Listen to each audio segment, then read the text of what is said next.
used to manage my team with spreadsheets. It was a nightmare. And then we switched to Monday.com. What is your biggest secret? I have no idea what I'm doing and I'm only going through the motions so I don't disappoint my parents and girlfriend. When I was 15, I snuck out in my mom's van to see a girl for sexy times and sideswiped another car while driving. Hightailed it out of there and went home and parked the van, backing it into the space. Got a hammer and walked up the road about a mile. Smashed a car's tail light to get broken glass. And took it back and strategically tossed it near the new crime scene. Mom woke up, saw the damage and called the police. Hit and run was their verdict. Probably the crazy neighbors across the street, they said. My mom kept a lookout for a wrecked car coming to visit them for almost a year. People think I'm a happy guy. I actually hate everything about myself. Ugh. This is me right now. People say that I am a funny guy who always has a smile on his face. I am very self-conscious. It takes me a long time of being friends with somebody before I am sure they aren't friendly to my face and trashing me behind my back. I'm making jokes because maybe when they're laughing at something I said they aren't thinking negatively of me. My mom paid $68,000 college education in hopes that I'd find a good job after college. I graduated in December and have lied to her ever since, saying I've been looking and interviewing for jobs. Instead, I made a website and have been spending my time drawing customized big dig out for people. Edit, for the sake of my inbox. The site is itidica.com. Thank you all for your support in my wet dreams. If I wasn't so worried about hurting someone else, I'd drive into oncoming traffic tonight. Please don't. I don't know you, but it would still be a loss to the world. That's the blessing and the curse of it all. I want to so badly, but I know I'd never work up the nerve to do it. I work hard and have been promoted twice. People think I am a good worker and love my job. But the truth is I would quit in a heartbeat if I had enough money to survive.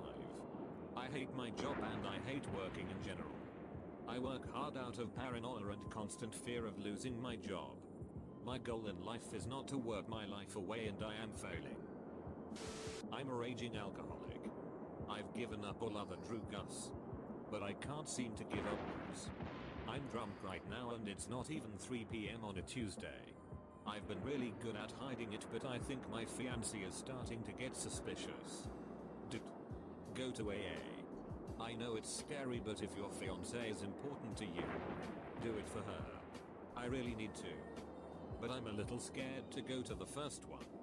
I have some massive social anxiety and I don't really know how to talk to people. Plus I don't really know what meeting is the one to go to. The website for my city district is kind of confusing. I don't want my lush ass to show up at like a women's only meeting or something. Both my girlfriend and I are gay. We're about to open our relationship up because after 4 years of dating and joking about my homosexuality and her lesbianism, we're only now becoming honest enough with ourselves to talk about it. I'm terrified of losing her because I've never loved anyone like I love her. But neither of us are happy with our sex life. When I was 16 I got into a relationship with a 39-year-old who thought I was 18. He was heavily depressed so he wasn't working. He was just sort of surviving. And we'd spend nights together. At the time I didn't think it'd affect me in any negative way, but it did. It was ducked up.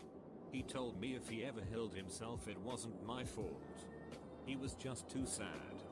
We had great discussions though. We talk about life and big questions.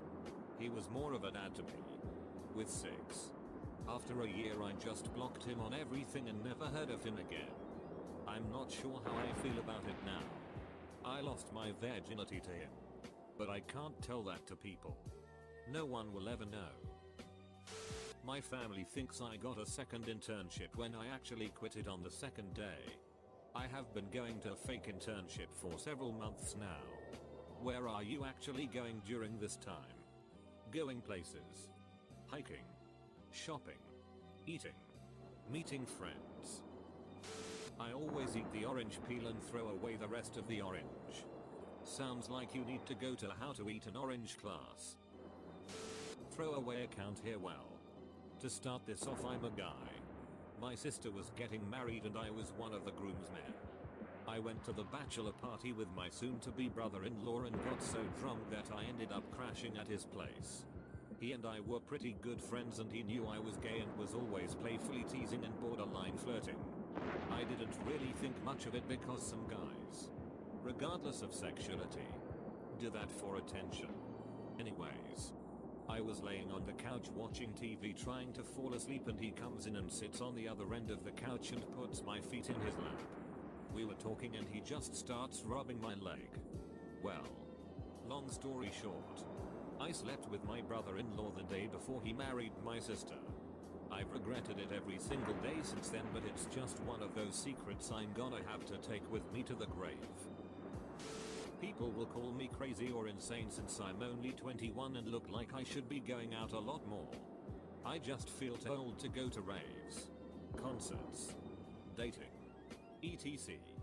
I just want to sit back and enjoy the silence instead of going out. I am the same.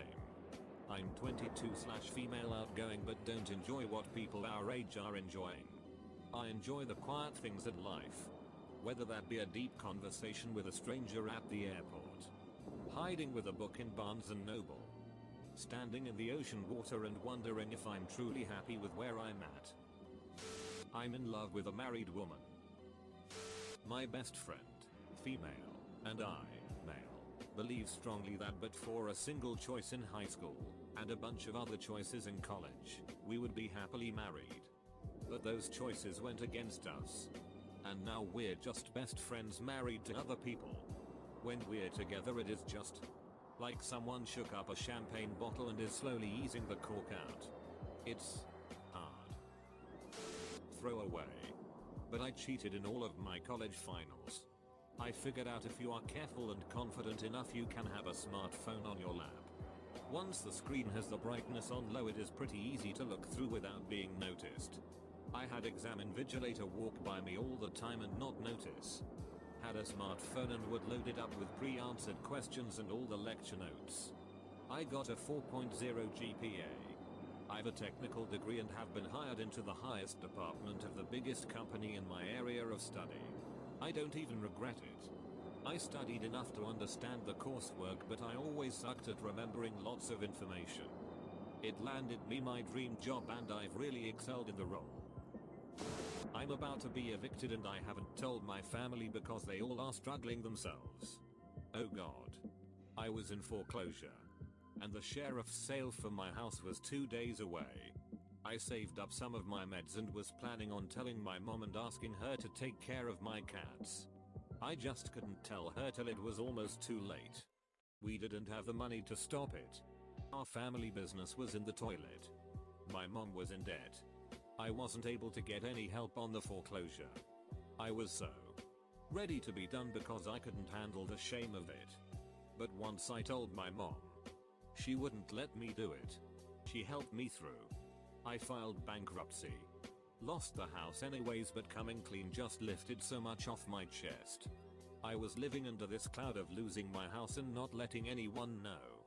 I'm moving in with my friends who could really use the help with their rent, and it's okay. It's not great. Losing your house is never great. But it's okay. You'll be okay. Tell someone. I have a good life. I served in Iraq, so I have the veteran thing going for me. I recently transferred to a new school with a 3.82 GPA and I'm receiving an ample scholarship. I make very good money and soon will be starting my first business at 26 years old. My secret? I'm a junkie. Edit. Thanks for all the support and replies, guys. You know, for all the shit Reddit gets, we can actually be a very empathetic and kind bunch sometimes. Plotted a murder for many years. Everything was perfect. Had thought it out and accounted for many situations. Estimated the number of people I'd have to kill who would get in my way. etc. Of course. Killing myself afterwards.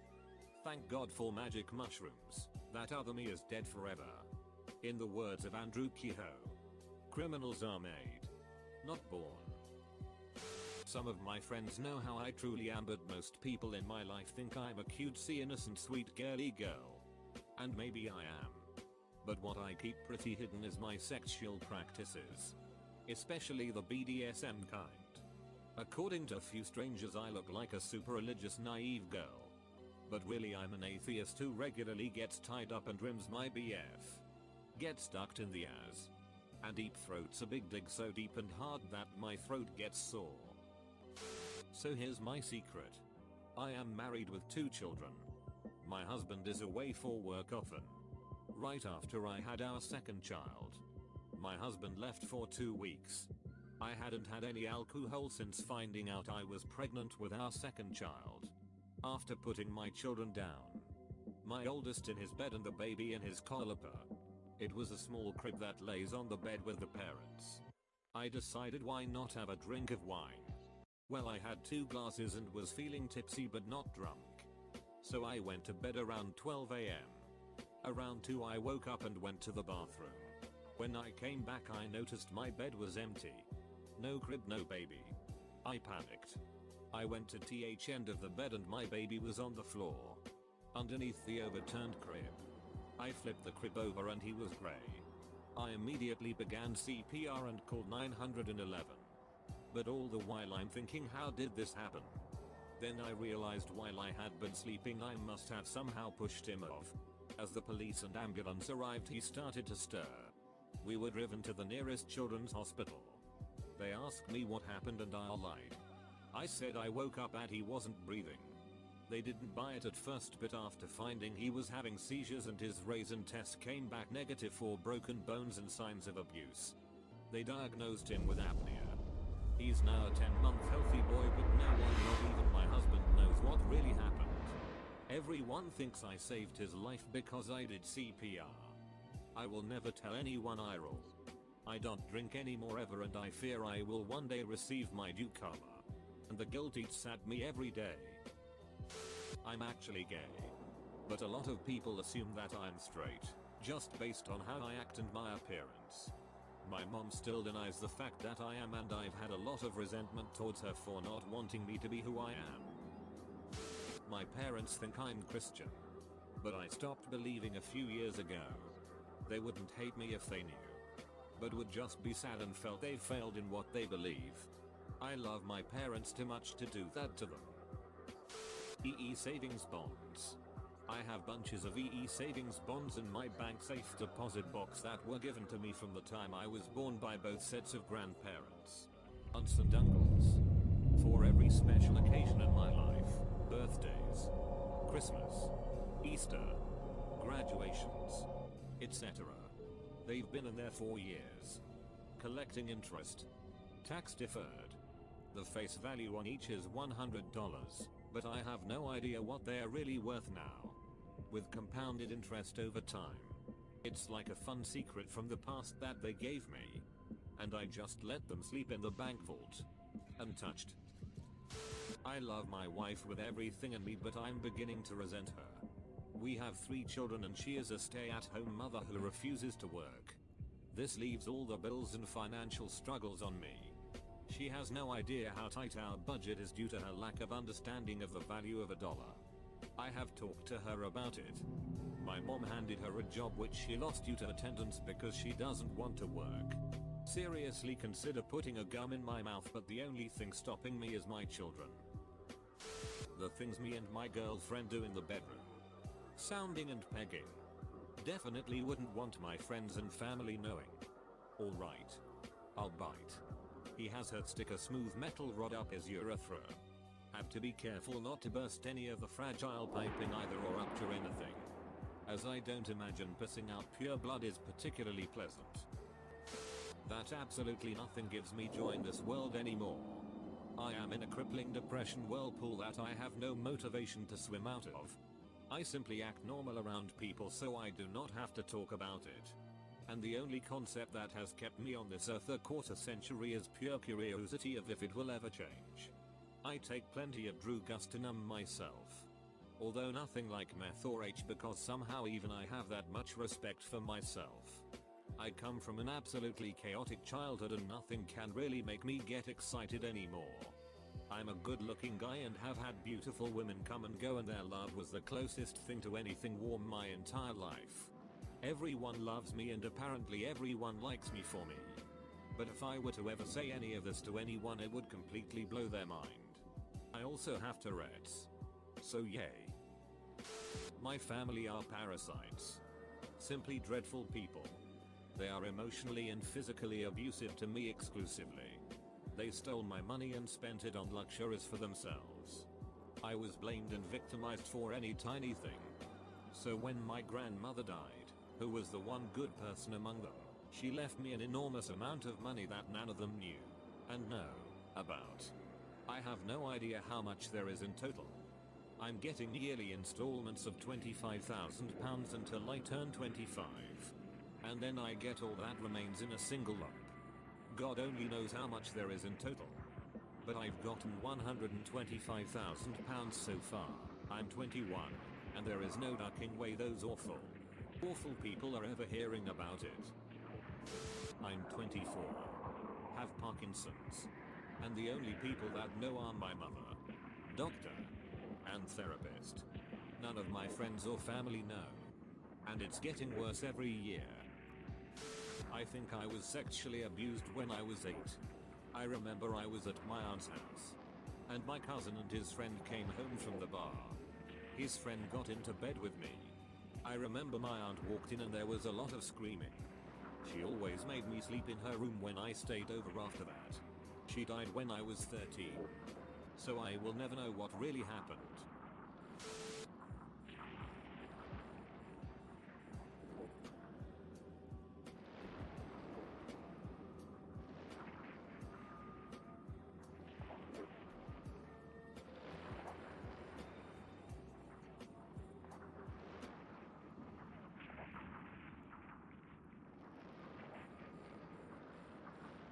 Welcome to r/Entitled Kids, where a spoiled brat gets kicked in the face. As you probably guessed from the title, I work at a Build-A-Bear. What is Build-A-Bear, you might ask? It's the coolest store to even exist, in my opinion. Kids pick out an unstuffed fuzzy friend, fill it up with stuffing, dress it up, give it a name, and can even add extra stuff like scents. I love working there. I've had this job for about 5 months, and while I really only work on the weekends or during holidays, I love it. But, of course, it's a magnet for spoiled kids. Now, believe it or not, I hate mental care.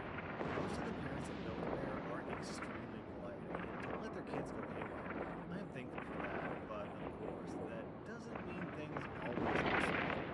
The first instance of an entitled kid was maybe in my second week. This mother comes in with a little boy called Gaston. Now, at first, Gaston seems sweet. He also has a little baby brother, and it's baby brother's birthday. Now, what's also cool about Build-A-Bear is that we have a birthday bear. If you're part of our rewards program, you can buy the birthday bear, but only pay the age of the child. Like, if the kid is 2 years old, the bear is $2. Cool, right? Well, this mom wanted to build a birthday bear for baby brother, and she asked for Gaston's help. However, mom is making it clear that this is not Gaston's bear. She tells him at least 4 times that this bear will be for baby brother. Gaston says he understands, so I do my thing. I'm usually on the stuffer, so not only do I stuff the bears, I also perform the heart ceremony. Each fuzzy friend gets a heart, so we do a little ceremony so the heart can bring the friend to life. I picked out a special birthday heart for the bears since it was for baby brother's birthday. Everything is fine and dandy. I sew the bear up and they head to checkout. Then, once at checkout, Gaston unleashes the loudest scream I've ever heard in my life. I literally jumped when I heard it. I was worried something had happened, like he cut himself or something. I turn around to see Gaston writhing about as his mom is struggling to get him to stand. He refuses to stand up, and he's red in the face, tears streaming down his face. The father, who's been sitting outside on the bench, finally comes in and takes the bear along with the little brother. When the dad takes the bear, Gaston gets even angrier. He starts grabbing things that are hanging on shelves, throwing them, and he continues to release this unholy screech from his lungs. He's trying to throw himself into stuff too, but mom has a hold on him so he can't get free. So why did Gaston start throwing the fits? Because despite being told that the bear bear he was making wasn't for him. He still thought he would get to keep it. Keep in mind, his mother told him repeatedly that the bear was not for him, and Gaston said he understood. I guess he really didn't. Mom manages to get Gaston out of the store, but he's not done. He's trying his hardest to get back into the store. You've seen how kids will pull on their parents' arm to get them to go a certain way. Gaston was doing that. His face is beat red. I was surprised he didn't pass out from the wailing. He tried so hard to get back into the store, and when that doesn't work, he tries to grab the bear from his baby brother. He snatches it, causing the baby to cry. Then he tries to make a run for it. Mom and Dad aren't having it. Dad plucks the bear away from Gaston and returns it from the baby, who then stops crying. Gaston is still full of rage, but his mom has picked him up and is giving him a talking to. He's still throwing, but Mom refuses to put him down and walks away. That was the first full-blown tantrum I'd seen at Build-A-Bear. I've seen a few more, but so far, I think that's the biggest eruption I've seen. Then OP clarifies in the comments that a lot of people assume Gaston was like 4 years old or something. Nope, he was at least 7. No one howls like Gaston, no one scowls like Gaston, throws a tantrum so incredibly foul like Gaston. Our next Reddit post is from Kaleno4. This happened around 30 years ago, and strangely seems to be one of my mother's favorite stories to tell about me. Let me paint the scene. It's a sunny day in the late 80s on a busy London bus street. I was around 3 years old, waiting with my mom at the bus stop. There were a few people in front of us, and a sweet little old lady waiting behind us. Knowing my gregarious mother, she probably had been chatting to her beforehand. Suddenly, we hear the old lady cry out in pain. Another woman with a little boy is waiting behind her, and this 6-year-old has started kicking the old lady in the leg while giggling. The old lady says, "Excuse me, that hurts. Could you stop?" The entitled mother says, "Don't tell my kid what to do. He's only playing." My mom says, "Here, sweetheart, come in front of me. If he kicks me, I'll kick his mother." The old lady steps in front of us, and my mom picked me up because I was tired. I'm positioned so that my legs are wrapped around my mom's waist, and my head is resting on her shoulder, where I have a clear view of the boy behind her. After a moment, I see him eyeing up the back of my mom's legs. He then creeps up closer and prepares himself to start kicking, and this makes me angry. Noting that my feet are level with his face, I wind my leg back and booted him full in the face as hard as I could with my sandaled foot. His head snaps back and he falls back onto his mom, his nose gushing blood, and he starts screaming his head off. The entitled mom screamed at my mom, "Your brat just kicked my baby in the face." My mom answered in a sickly sweet manner, "Don't scream at my kid. She was only playing." We then got on the bus, and I got some penny sweets later as a reward. OP, I don't understand why you're confused that this is your mom's favorite story to tell about you, because if my kid did this, I'd tell this story to anyone who would listen. Our next Reddit post is from 1996. This was back in high school, and I was a second-year student. We had an art class that had computers in the back for art projects and lessons, such as looking up references for our assignments. One student was a senior, the class wasn't restricted to sophomores, and he was always trying to go in the back for the computers. The teacher also allowed computers to be used for other assignments if we needed, as long as our art assignments were completed. I would often spend time completing artwork early so I could go complete my essays and other subjects on the computer. The teacher was really kind and liked my work, so she usually permitted me to use the computers as long as I wasn't doing rated M stuff. There were 3 computers, 2 really old and 1 new. The computer had a monitor and a separate machine, which you turn on for the screen. This one student would always want to use it, and it was first come, first serve. He'd usually try to get on there first, but the teacher had him sit at the normal tables. He was decent at drawing, but I'd usually finish first and get to the computers. Whenever I did, he'd get pissed that I took his computer, and he'd try cussing me out, quietly since this teacher was big on class conduct. I reminded him that I had some pretty hard classes that involved essays and research, while he usually just looked up pictures of anime girls or JoJo's Bizarre Adventures. It wasn't exactly inappropriate, and it was a form of art, but it was distracting, and he was using it for free time purposes rather than class purposes. Get off my computer! The teacher literally said it was first come, first serve. It's not yours. You think that's a thing? I always come here, so that makes it mine. Not fast enough, apparently. Use the other computers. This is the only one that can work properly. Plus, you can search up anime on those just fine. I never understood why this particular one was so important. F you, bundle of sticks. I'm bi, so you're half right. This would repeat every once in a while, as he would try shoving me away and giving up before doing it again most of the time. He's not very good at verbal jabs, so I was fine. The teacher would often see the arguments and give us both a warning, but most of the times we actually fought was when the teacher was helping other students. Around the second semester, that student was getting pretty aggressive.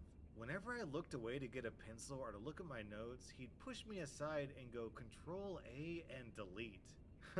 He doesn't know Google Drive does autosaves, thank God.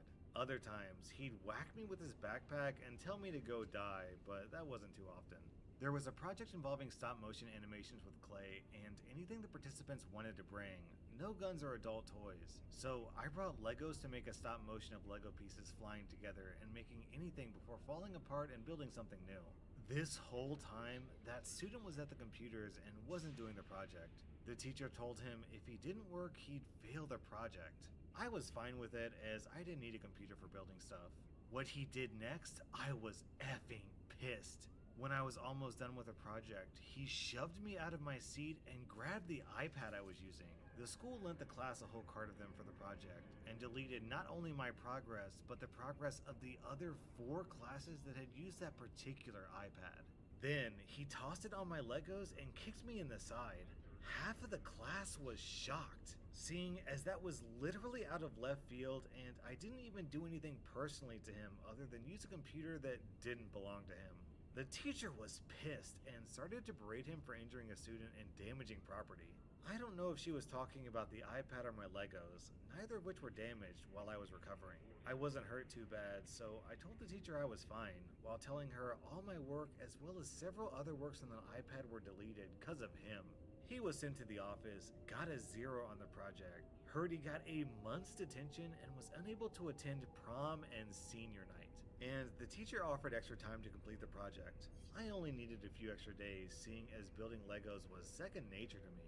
I got a B, which I'm not complaining about, and the student was banned from computers for the remaining 4 months. Guess he was whining about me using his computer. He didn't go near them, but he'd shoot nasty glares at me from the front of the class. Man, I can't believe this guy is a senior. His behavior sounds closer to something like an 8-year-old. Hashtag ruined Christmas. My mom got me the wrong colored iPhone XR. Stupid cow. I feel sorry for your mom having such an ungrateful child. She spent a few $100 on you, and this is how you react? Our next Reddit post is from Andrew YTTRA. Backstory: I'm in a social group that drops off their kids to do fun activities and socialize with other kids. The day of the incident was when we went to a water park with a wave pool. When it happened, it was me, my friend, the group leader who was an adult, and the entitled kid. We just got out of the changing room, so we went to the wave pool where everyone was. The waves weren't on at the time, so we could just go to the deep end. I could go there anytime because I'm a good swimmer. Me and my friend went in to find some pool rings. I ended up going to the deep end and actually found one. That's when the waves started. I saw a friend close to the lazy river, so I swam to him. Before I got there, entitled kid was coming inbound like a torpedo and came in front of me.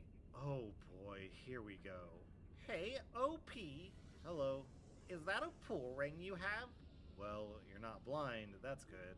Can I have it? Sorry, no, this is mine. There are some... Why? Like I said, this is mine. There are still some people who might give you one if they aren't using it. But I want this one. Why this one? Because it's green. Like I said, I can't just give it to you. You gotta find a... But I want it! He proceeds to take it from me. Hey, give that bag. Well, it's mine now. My friend comes over to see what's going on. Entitled Kid took my pool ring when I told him he can't have it. Entitled Kid, I'm going to ask again. Can you give me back my pool ring? But it's mine! No, it's ours, and since you took it without my consent, then I take it back from him. No! Now, you're here for the title. Here goes. Entitled Kid pushes my head underwater with both his hands. I forgot how long I was underwater, but I remember fighting back. I grab his arm tightly and push it away. I was surprised he could keep me underwater. I finally got my head above water. What the heck? You almost drowned me. That was an over-exaggeration. I didn't stay underwater for that long. Me and my friend went back to the shallow end and talked to the group leader. He talked to Entitled Kid, and this is what happens. He goes to the water playground and finds a noodle. Group leader apologized to me. I told him I was okay. Me and friend went back into the water pretending like that didn't even happen. And you'd think that this 10-year-old would have learned his lesson after being chewed out by our group leader. Nope. The noodle I mentioned earlier is now relevant. I went to the pool playground and Entitled Kid came behind me and whacked me with the noodle firm on the back. I turned around and saw him running away like a killer clown was chasing him. I saw him going to the bottom of the slide and whacking friend with it too. We once again told group leader. When group leader was talking to him, the kid whacked him too. He's a brave yet stupid one. Yeah, we went home early. That was r/Entitled Kid, and if you watched this video and didn't hit the like button, then that makes you an entitled kid.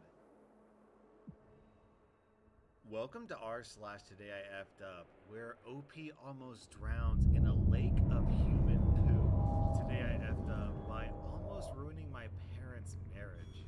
This happened today, just a few minutes ago in fact. A bit of context, I got banned from Tinder a few years ago for selling feet pics. Whoops. But was recently single and wanted to get back in the game. After deciding other dating apps were a little too wholesome for me, I decided to go for Tinder. I needed a phone number that wasn't blocked, so I used my mom's and then called her to get the code.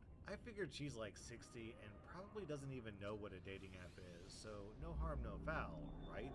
Today we're all sitting at the table getting ready to eat breakfast, and my stepdad comes out and sits down. He's calm as can be as he butters his toast. He glances up from his paper and says to all of us, "I'm packing my things and leaving this afternoon." I almost spit out my orange juice. My brothers start crying. Mom is sputtering, trying to figure out what's going on. She keeps asking why, and he pulls out a literal printed page from the Google search results of "What is Tinder?" He hands it to my mom. She doesn't even know what's going on at this point. She doesn't even remember giving me the code months ago. I grab the paper from her and read it, and realize where I effed up. I turn to my stepdad and let him know, frantically, that it was me. He asks why in the world I would need to use her phone to make the account. I scroll through my phone, find an album of different angles of my feed, and explain it to him. He was thoroughly disgusted and went back to their room through almost tears of laughter. I don't think he's still leaving, but my family will never look at me the same way again. Too long, didn't read, tried to sell feet pics, got banned from Tinder, used my mom's phone. Danger is afoot. OP, you realize that for the rest of your life, you can never wear flip-flops around your family members again. Today I effed up by almost drowning in a pit of human waste. So this didn't happen today, but a few months ago, but I never told anyone. A while back, the company I was working for was tearing out and removing an old waste treatment system that was shut down in the 70s. This was basically a massive underground pit where the waste solids, aka number 2, would settle in the bottom of the chamber and the liquids would run down. The thing is, when they shut it down, it was left full of number 2 and is by far one of the nastiest jobs I've ever done. We opened the pit by tearing off the top with equipment and bringing in trucks to pump out the waste. The pit was about 16 feet deep and filled to the top with solids.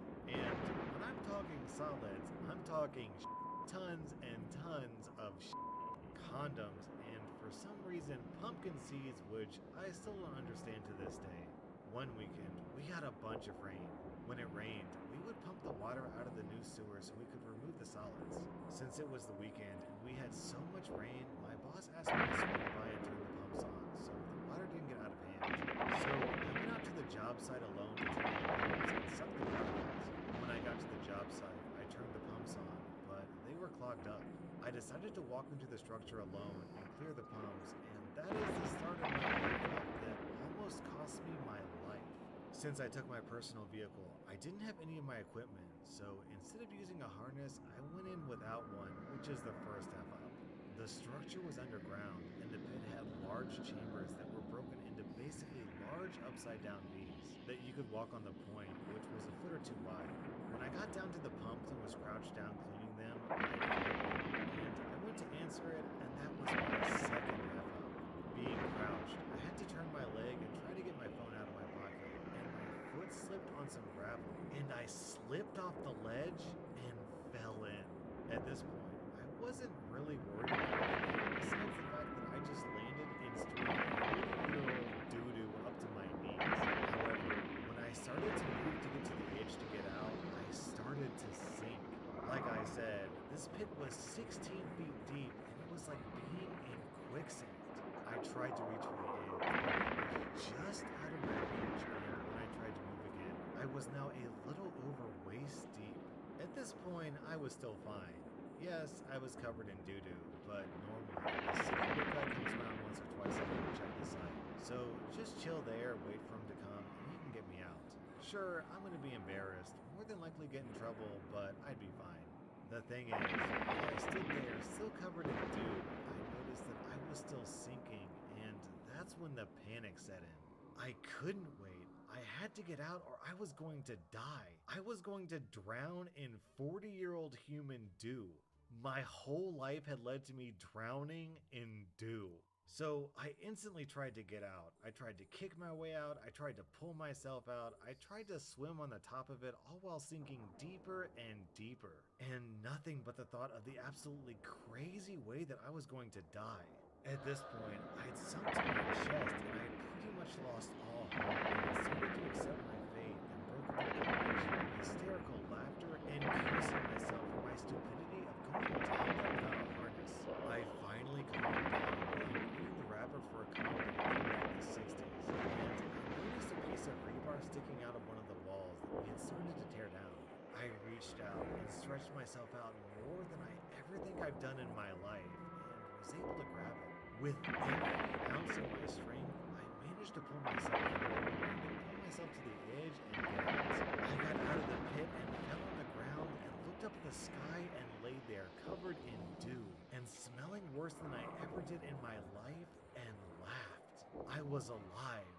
My story had not ended by drowning in dew. I got up, found the water hose, and washed myself out. I threw my clothes away and drove home naked. Took what was the best and longest shower of my life, and never told a soul how close I came to drowning in 40-year-old doo-doo.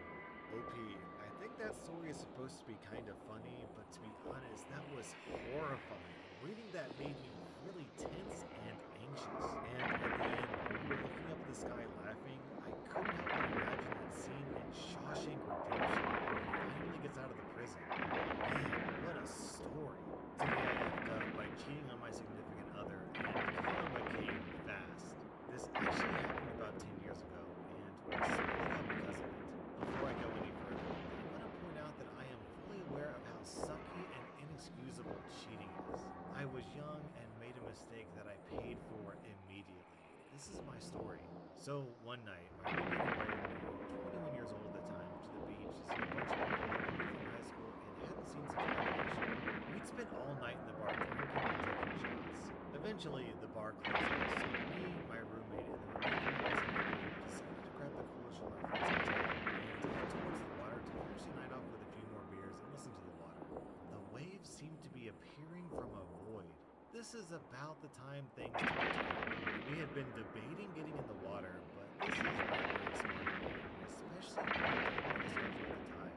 Plus, we were absolutely wasted. I was the first one to start heading that way, removing my clothes down to my underwear, when one of the girls we were with sprints past me. I turn around, and everyone is naked.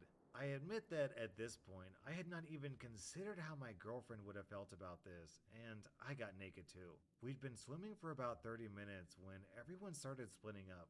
This was during low tide, so you could be quite a ways away from shore and still be waist deep. I'd come up to this sandbar with this girl that I'd been friends with for years. Neither of us had ever realized how far away we'd strayed from the group or the shore. This is the moment I cheated. About halfway through the deed, I heard my roommate screaming our names at the top of our lungs. We were the only ones left out there and the tide was coming in. We made it only a few feet from the sandbar when I noticed what looked like fireflies in the water. I quickly realized that these were jellyfish and they were everywhere. We both frantically tried to hurry through, but they just kept coming. There were at least 50 to 75 that we could see. Suddenly, I felt a sharp sting across the back of both knees. I grabbed my friend by the wrist and started to pull her as I did my best run because now stuff had gotten serious. I made the one mistake that every beachgoer knows better than to do. I decided we needed to get out immediately and climbing the rocks would help. I didn't even get a single foot planted because my toe was immediately sliced open to the bone by a clam.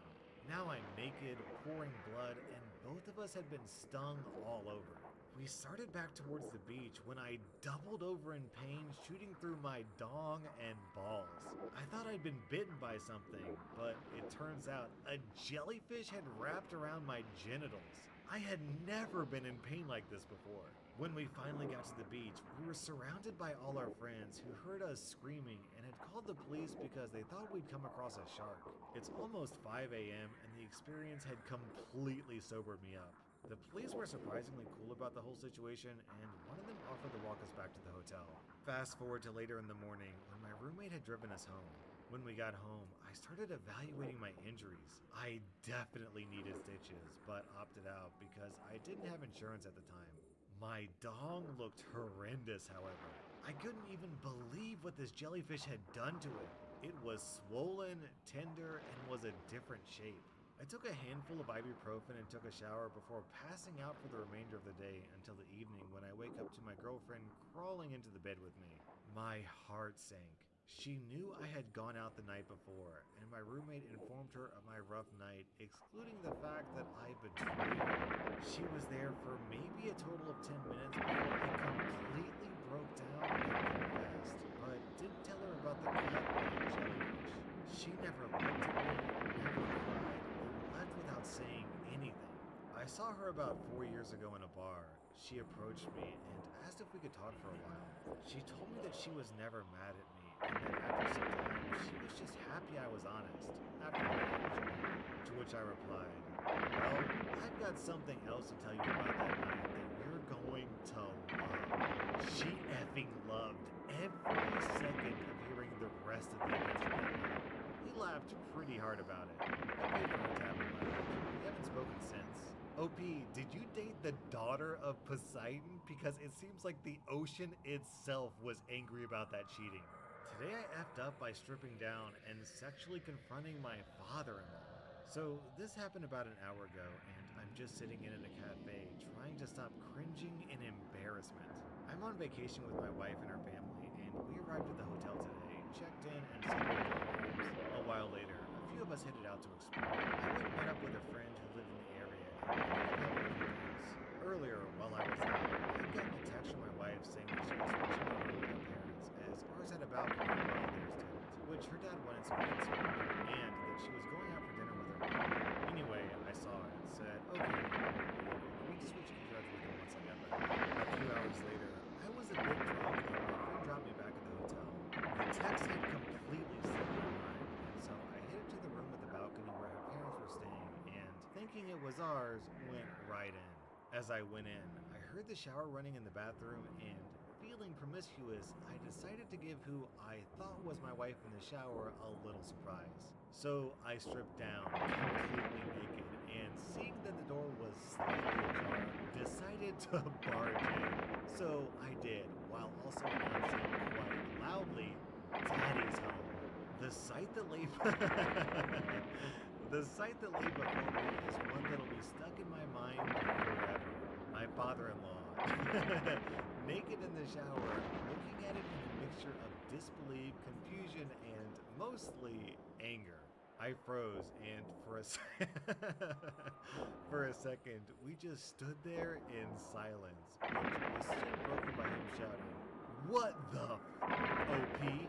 At this point, my flight response kicked in, and as fast as I could, rushed out, dressed faster than I ever had before in my life, and ran out the room. Since I don't have the key card for the other room, I sure as hell am not going back to ask for it. I'm now sitting at this cafe outside the hotel. I'm waiting for my wife to get back from her dinner, as I don't really think I can explain what just happened over the phone. If I can explain it without dying of embarrassment at all. So yeah, the family brunch tomorrow should be interesting. Update. My father-in-law told my mother-in-law and wife, and both of them pretty much died of laughter. He also isn't too upset, just told my wife to tell me I know who daddy is around here, who promptly relayed this message to me. I'm currently with the wife in our room, trying to get the aforementioned image out of my mind and avoiding the in-laws at all costs. Then we have some great contributions down in the comments. First from Amavel. I once goosed my father-in-law at a museum, like got really deep in there, like 2 knuckles deep with a death pinch. He whipped around and my heart sank. Apparently, he and my husband look a lot alike from behind. The museum was on the waterfront. Seriously considered drowning myself in the river. And then a post from Green Prepper. Reminds me of a game I saw played at a wedding where the bride, who was blindfolded, had to pick her new husband out of a line of groomsmen and other family members by only feeling their butts. After some pretty intimate research, she declared she had found her hubby. She pulled her blindfold off and found her face to face with her father-in-law. Today I effed up by making such a disgusting smell from my butt, it evacuated a courtroom. So this happened about 5 hours ago. So today I woke up and had really painful cramps due to the deadly woman's monthly cycle, mixed with some spiced chicken that hadn't set right in my belly all night. I go to the toilet about 3 times before work this morning, but it's eased off a bit. So I take tablets, grin and bear it, and then leave for work. Now, my job is working within the prison system and escorting prisoners to certain places, including courts. This is where it all went downhill. I had to escort this prisoner over to the witness box and stand next to her in open court. So I do my usual, but my tummy has started to really hurt again. I'm trying my absolute best to put off a fart, which I know is boring, but can't hold it much longer. So I do a really silent one and pat myself on the back, thinking I'd gotten away with it. That is, until the prisoner starts coughing and retching and shouting, "What the F is that?" I quickly realize what it must be, but can't admit to such a foul, putrid smell, so I start crinkling my nose as well as gagging. The admin clerk walks slightly closer and retches so hard she had to swiftly put her head in the bin. By this point, it's getting loud and chaos is starting to ensue. Not what you want in court, in front of the district judge. He quickly tells me to take the prisoner back over to the closed dock and states it must be the pipes.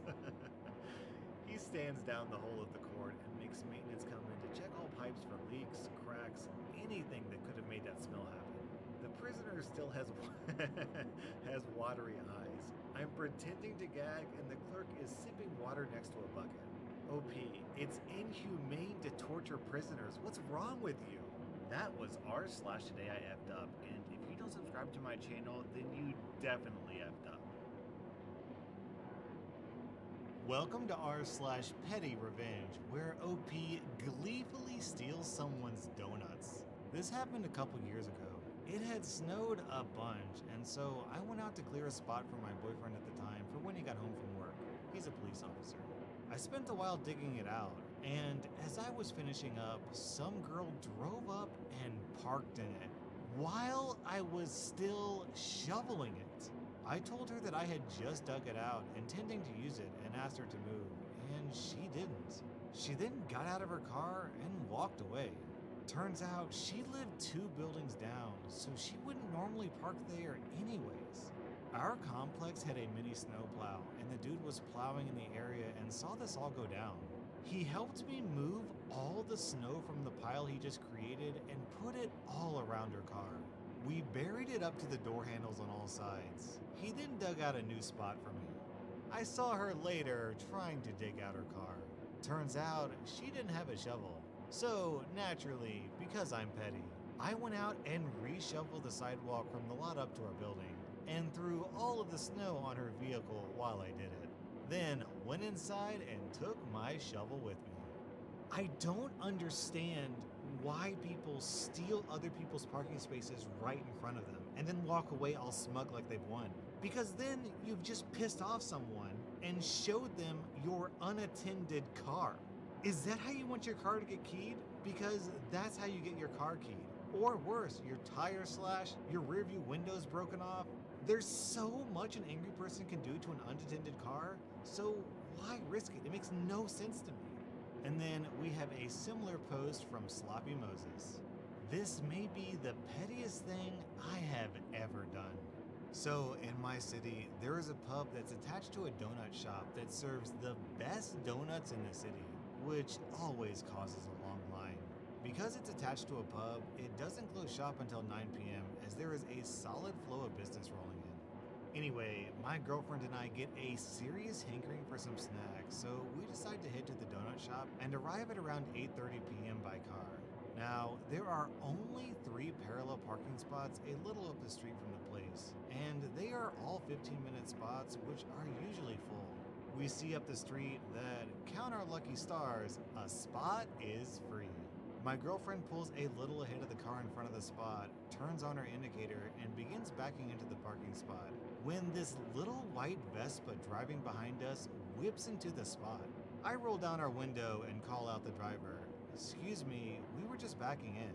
The driver seems to be a pretty university student who shrugs her shoulders and calls out to me, "Sorry, first come, first served," while her and her friend share a good laugh. My girlfriend suggests we just get donuts another time, and I tell her she can drop me off here. I'll buy the donuts since I know what she likes and she can loop around. She agrees, and I pop out of the car, past the little white Vespa where the girls are still gathering their things, and head to the shop. As always, the line is super long for donuts, and since this is the last batch, the donuts are slim pickings. The girls are behind me looking at the 5 or so different flavors that are left, talking about which ones are the best and which they haven't had yet. I hear one of them jokingly mention, "Thank God we got a parking spot," and they burst out laughing. I get to the front of the line and when asked for my order, request 2 dozen donuts, which is every last one remaining.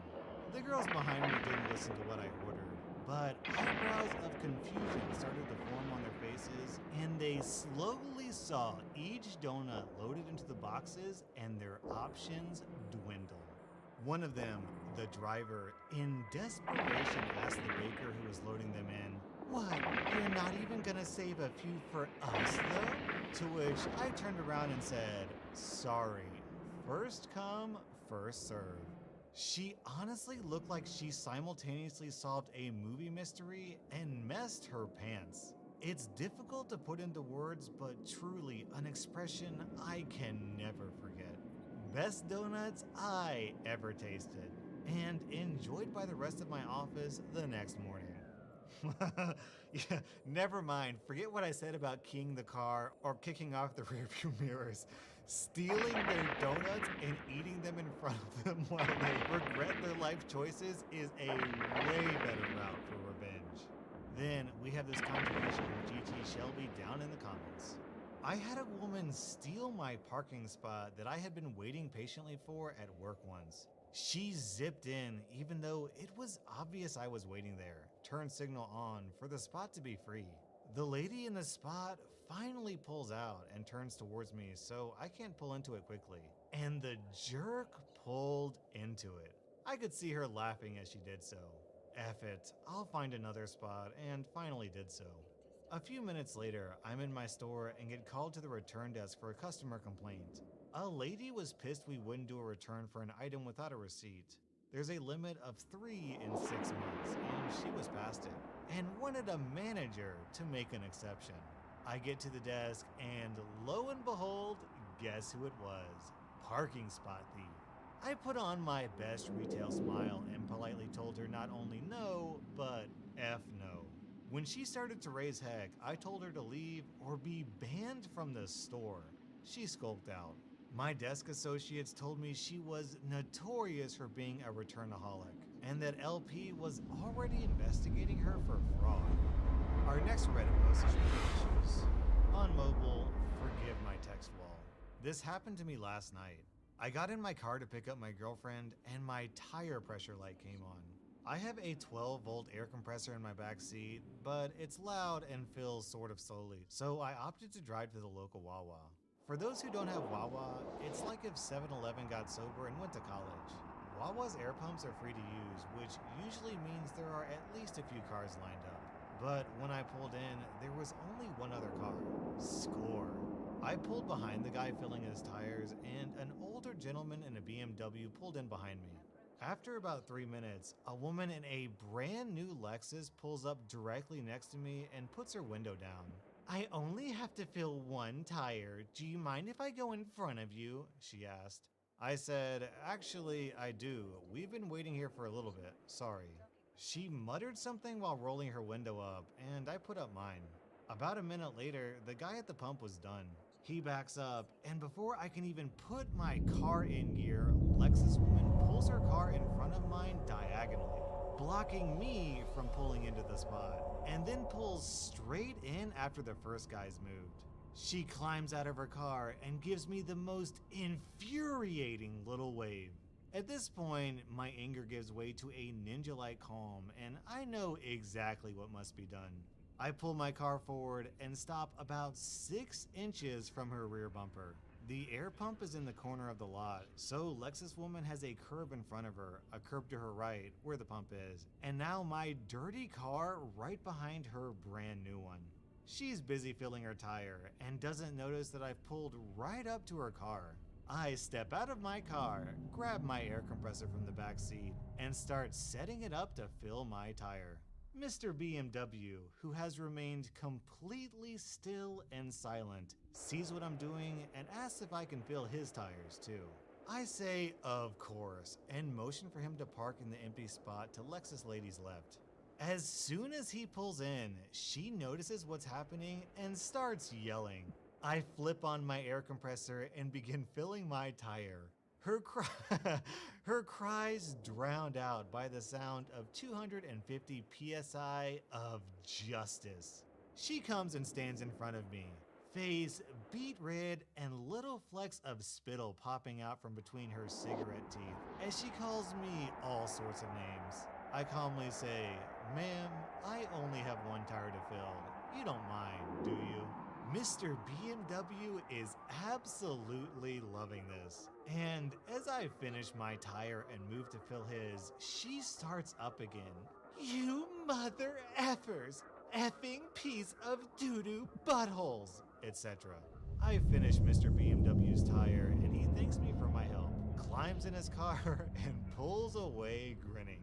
I wrap my compressor up nicely, pick a good song, and set my climate control to a balmy 82 degrees. All while Lexus lady is trapped in front of me. I calmly back up, give her a little wave, and drive off into the night. OP, honestly, I don't know how you resisted the urge to go to the bathroom and grab a quick snack from Wawa. Our next Reddit post is from, "Can ducks give STDs?" Good question, OP. So, I'm married to a wonderful woman. She's smart, funny, and very kind. Her mother is generally very nice and tends to have a great attitude and be very enjoyable. A bit of a prude, but generally enjoyable. However, can be a bit of a major snoop. If my wife leaves her phone sitting around, she'll just pick it up and start going through it. My wife has kind of laughed this off as a remnant of her mom being controlling when she was a kid. I'm not a fan of this because my wife and I will sometimes text about things that simply don't involve her mother, and I don't feel are her business at all. So over Christmas, I saw my wife set her phone down on the kitchen counter, and I had a brilliant idea. Her mom was still in the kitchen, and I sent my wife the most sexually depraved text about all the things I was going to do to her when everyone left. Honestly, most of them are things we haven't even done, but I had to make it extra scarring. I sent this text from the bathroom, and maybe it was my imagination, but I could swear I could hear an audible gasp shortly after her phone went off. When I went out, her mother absolutely would not look me in the eye. Then, not so discreetly, asked her daughter to come talk to her in the other room. When my wife came back into the living room, I thought she had been crying. However, upon closer inspection, she was laughing. Her mother had questioned her about me abusing her during passionate hugging, and if I always talked down to her like that. My wife had told her kindly that what we do is between us and us only. Probably the best gift this Christmas. Did anyone else think that he was gonna send his wife a dick pic? because as entertaining as this post already is, that would have been a much better story. Our next Reddit post is from Tens Anyone. This happened years ago, but still makes me smile. I started working in a corporate office in a secretarial position for my first job after college. There were two older ladies who were also secretaries working in the office. One of them was just fine, but I spent most of my time sitting beside and working with Agnes. Agnes was quickly approaching retirement age, but wasn't going anywhere without a big push. This was in the days where we just started getting computers, and she was absolutely hopeless. She'd pull stuff like, "I can't answer the phone, I'm on the computer." Multitasking was not in this woman's repertoire. She was super fussy and annoying. If I came back from lunch 5 minutes late, she would loudly exclaim, "OMG, there you are. I was wondering what had happened to you," making sure the whole office knew I was late. Meanwhile, she was usually late coming in the morning, and often left early for various appointments. If I made a typo in a document, she would make sure the rest of the staff knew about it, loudly. She tended to pout when things didn't go her way, and she would, quote, quit her job when someone pissed her off. And then my boss's boss would talk her into staying. I'd heard about this tactic of hers, and one day our boss did something that annoyed her, and she quit again. My boss's boss was away that day, so I had my chance. I quickly advertised and planned a big retirement party for her. It was a done deal by the end of the day. People were dropping by and congratulating her, and everyone looked forward to the party. At that point, I guess she figured it was too late to pull her usual shenanigans, and she actually retired. I told my boss to not bother replacing her because it was freaking easy to cover the little work she actually accomplished every day. This is kind of an old meme, but in this case, the cake is literally a lie. That was r/PettyRevenge, and this is the first time I've covered this subreddit, so let me know down in the comments if you want to see more petty revenge.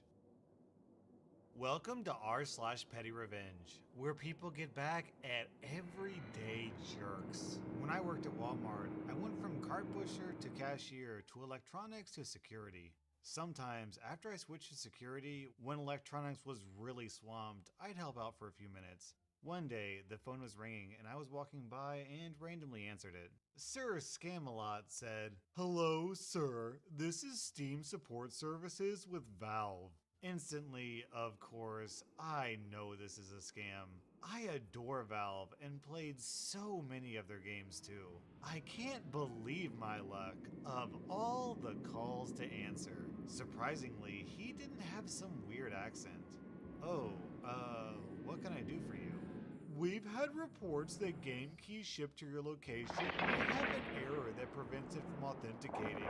Specifically, the game counter strike. You need to validate your game keys to see if yours are affected." I forget which Counter-Strike was on sale then. This was 2008. "Oh, what do I do?" As if I didn't know. "Well, I just need you to open any copies of the game you have and read me the CD key on the instruction manual so I can verify them with our validation software." Or in a true case, I don't remember that either. "Sure thing. Can you put your hold for me while I get those?" Sir Scamalot sneezed the happy. "Sure." So I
This upsets him. Then I read him a part number from something. Now he's livid. Finally, I ask him if he means the code on the book that says game key and has like groups of 4 digits with dashes, like he said probably 50 times already. And he gets excited again. Oh, okay, here's the game key. Okay, F is in Frank, U like uncle, C like cat. Sir, I don't think that's right. Normally a code would... No, it's F, U, C, then K like kite. Next 4 is Y like yesterday, O like owl, and he swore at me and hung up. That was such an obvious scam. Valve would never call someone on the phone. They're all too busy developing Half-Life 3. Our next Reddit post is from Angry Cat. My ex-husband and I bought our home from his parents. They had the house built in the 50s.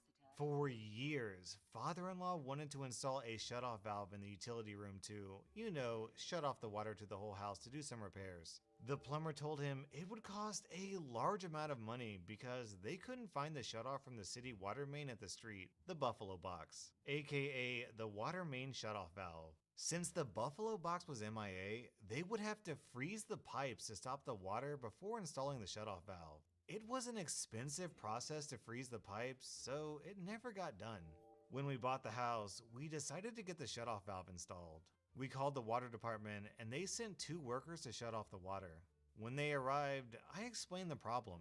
They went out to the front yard, walked around a bit, and told me there was nothing they could do for me. According to the 2 workers, it was my problem that they couldn't find the Buffalo Box, and that I should call a plumber to dig up my front yard, sidewalk, and city easement to find my Buffalo Box. Well, I have a background in residential real estate construction, and I was familiar with how water mains and Buffalo Boxes are installed, and I told them it was the city's issue, as they were responsible for the Buffalo Box, not the homeowners.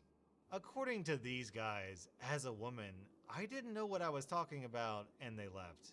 They were incredibly rude about it, but peons like these think they can get away with being rude to an ignorant woman like me. Fast forward to a year or so later, I get a call from the city manager asking why I hadn't paid my water bill for over a year. I told him that I wanted to pay my water bill, but I wanted them to first turn off my water. He was a bit taken aback that I wanted them to turn off the water. So I explained what the city workers told me about locating the Buffalo Box and their attitude about women not understanding those types of things. I also told him that if the city could not turn off my water, I would be happy to have free water forever, cause I would never pay another bill. We had a nice long chat about the situation, and he said that he would resolve my concerns. The next day, these same 2 guys show up at my house with some digging equipment and spend the whole day digging up the easement and the sidewalk. Their attitudes were rather somber, cause the city manager told me he was going to give them a talking to about how they mishandled the situation. I even got an apology. They found the Buffalo Box under the city-owned sidewalk. They fixed the Buffalo Box so it would be accessible and came the next day to fix the sidewalk. They asked if I wanted the water turned off. I declined, and I told them I would have my plumber take care of it when we had him install the interior shutoff valve. And then I paid the water bill. That's such a power move. Ma'am, if you don't pay the water bill, we're gonna have to turn off your water. Okay, good luck. It's such a win-win situation. Either they do what she originally wanted and they find her water main to turn off the water, or they don't find the water main, in which case she gets free water for the rest of her life. Our next Reddit post is from Callie Blair. I have one incredible "the HOA isn't the butthole in this case" story. My dad is African American and went on a walk around the community park around 3 in the afternoon. He was wearing jeans, a polo, etc. Someone who had recently moved in, maybe only 2 weeks, sent an email to the president of the HOA because they were unable to attend the meeting. They said they had a photo of a suspicious person who had been obviously casing people's houses to rob them, and included photos of my dad.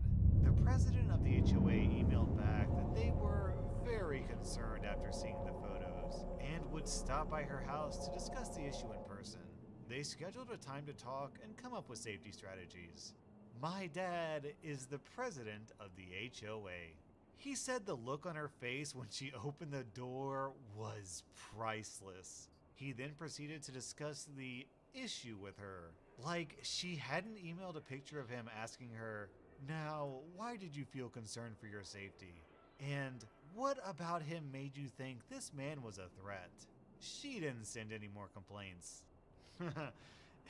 I feel like your dad could have been like, "Oh, and by the way, I noticed that you haven't brought in your garbage can yet. I'm afraid that's a $50 fine." Our next Reddit post is from Cookie Monster 1997. A couple months back, my boyfriend and I went out for drinks one night at this cool little speakeasy in Montreal. It's actually quite an interesting place. You come in through a nondescript entrance and the place has a really nice vibe going on once you get inside. Note, this is one of those bars where the server comes to your table and serves the drinks rather than one where you order at the bar and take the drinks back yourself. We were seated at our table by the server. We ordered a couple cocktails, and then a couple more, and then a couple more after that. Each time we had to order, my boyfriend or I would have to go fetch the server so he could take our order or go up to the bar, order, and then bring the drinks back ourselves. Then, when it came time for the bill, I went up again so he would come to our table. He came and thought we were going to order again despite me clearly asking for the bill when I went up. So he went back to get the card machine and it was another 10 minutes before he was back. At this point, I was quite ticked off at the not so great service and was debating whether or not I should tip him. The screen had an option for 10%, 15%, 20%, or other. I decided to just leave 10% as I wanted to avoid an argument with the server. Montreal service employees are pretty freaking notorious when it comes to the expectation of tips. Now, he prints out the receipt and takes a look at it and sees I left 10%. He then asks if we had a nice evening, to which my boyfriend responded that we did. We both thought it was just a standard question servers ask, so we didn't bother telling him about the poor service received, especially because it wouldn't really make a difference at this point. The guy then says, "Oh, well, if you had such a nice time, then you should have left at least a 15% tip. Because in Canada, it's customary to leave a minimum 15% when the service is good." I'm guessing the reason he felt the need to outline that's how it is in Canada is because I'm a brown guy. Now comes the petty part. I responded, "Oh, I didn't know. Why don't I cancel this bill and redo it so I can tip you properly?" He said, "Sure thing, just give me a second because the manager has to approve bill cancellations." Again, we waited a good 10 minutes for him to come back with the new bill. I was happy to wait though, because once he came back, I put in the PIN and then selected the other option for tip and left him 0%. He printed out the receipt and his look of disbelief was well worth it. We got up and my white Canadian boyfriend said, "Our only tip to you is to give better service and not be so much of a butthole. In Canada, we don't really like buttholes." So to all my Canadian viewers out there, what's the deal? As an American, the stereotype I always hear is that Canadians are super duper polite, but OP is making it sound like Canadian waiters are kinda jerks. Is that a thing in Canada? Our next Reddit post is from Past Life God. This story takes place my 3rd year of college. I was taking a class where the entire grade was determined by a semester-long final project.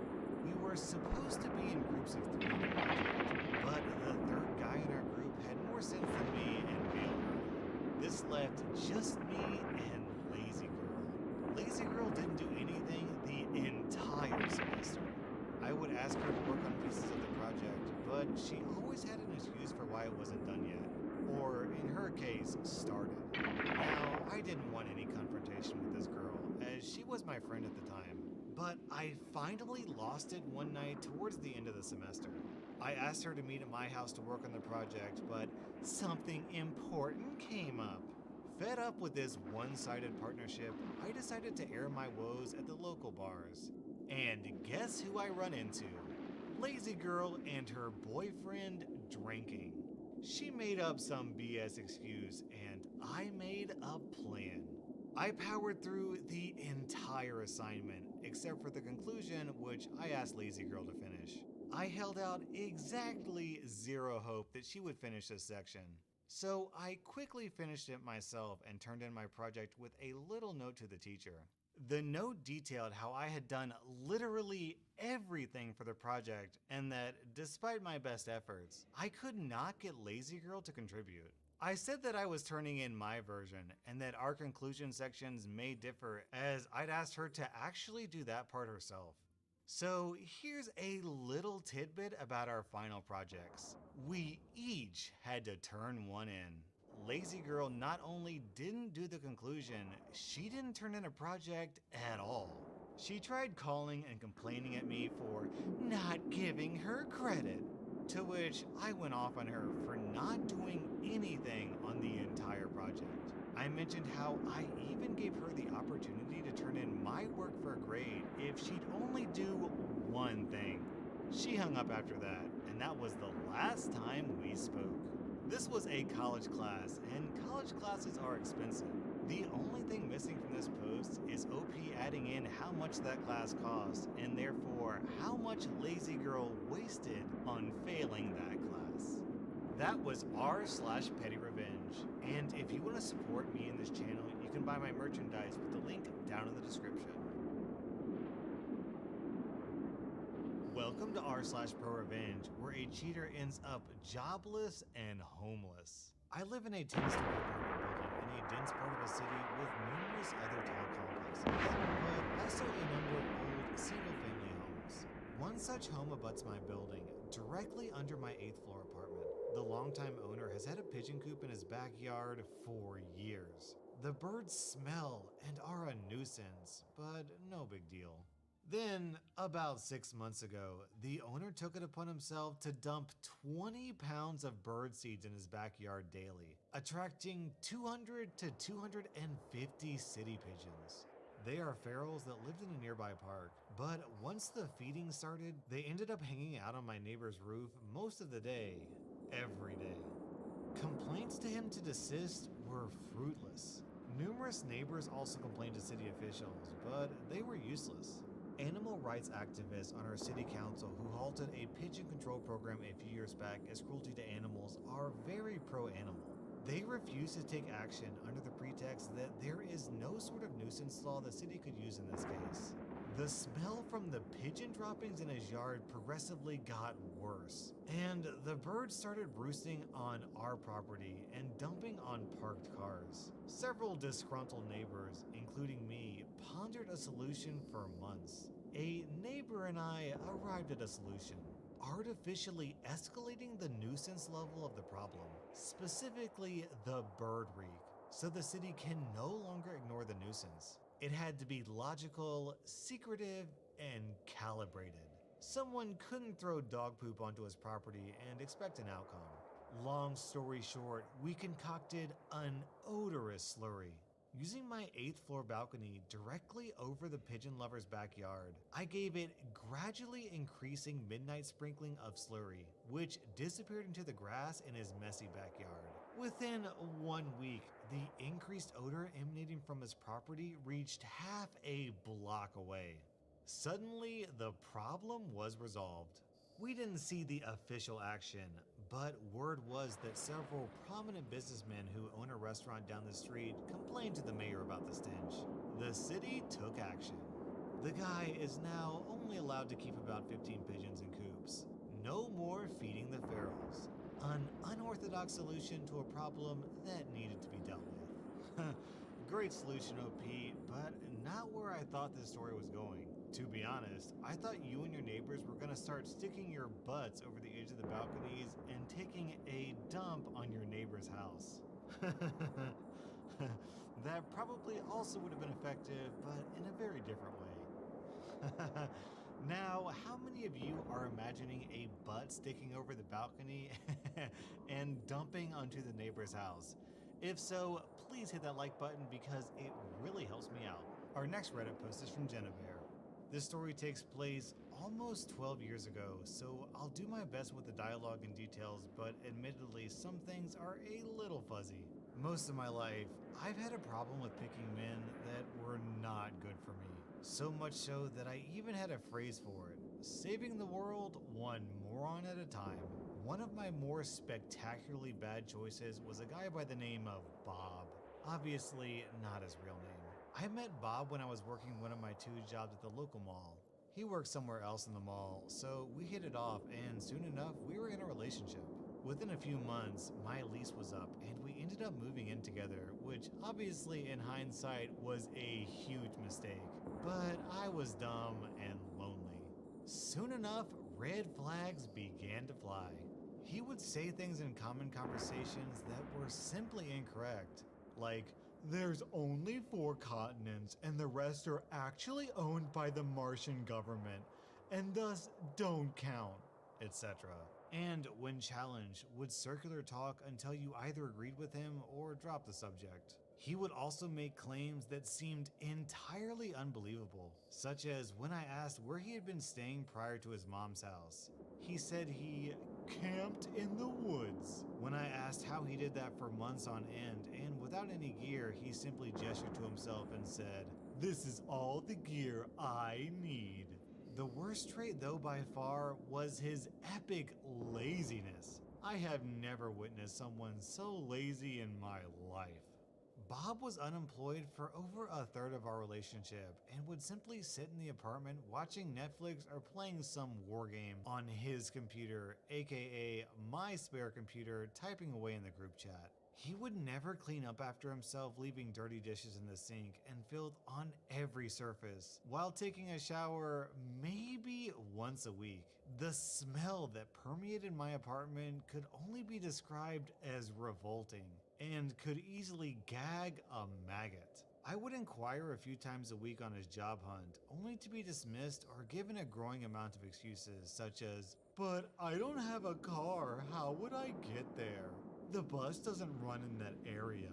The internet went down, so I couldn't apply," etc., etc.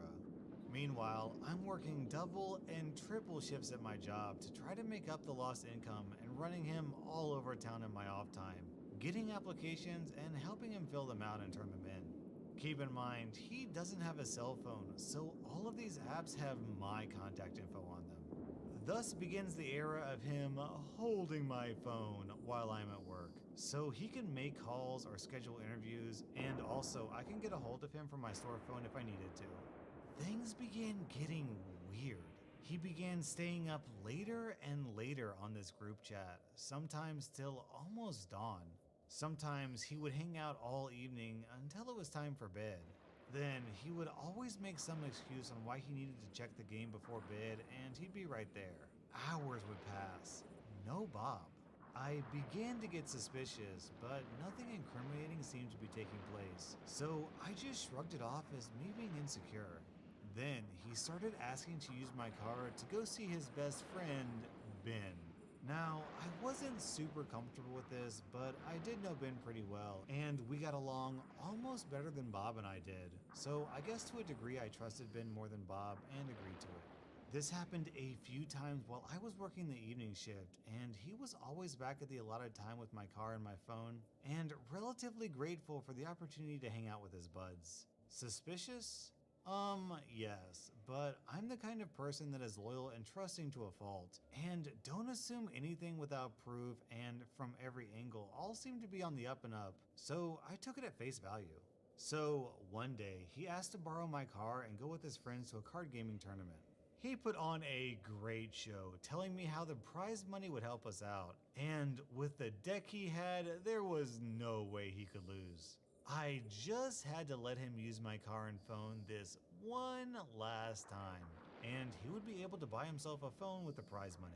I wasn't a huge fan of the idea, but nothing untoward had occurred in the previous instances, and I didn't feel like spending my only day off at a card game convention that I literally couldn't care less about, so I acquiesced. I bought myself a couple green monsters and some vodka and had my own little personal drunk party.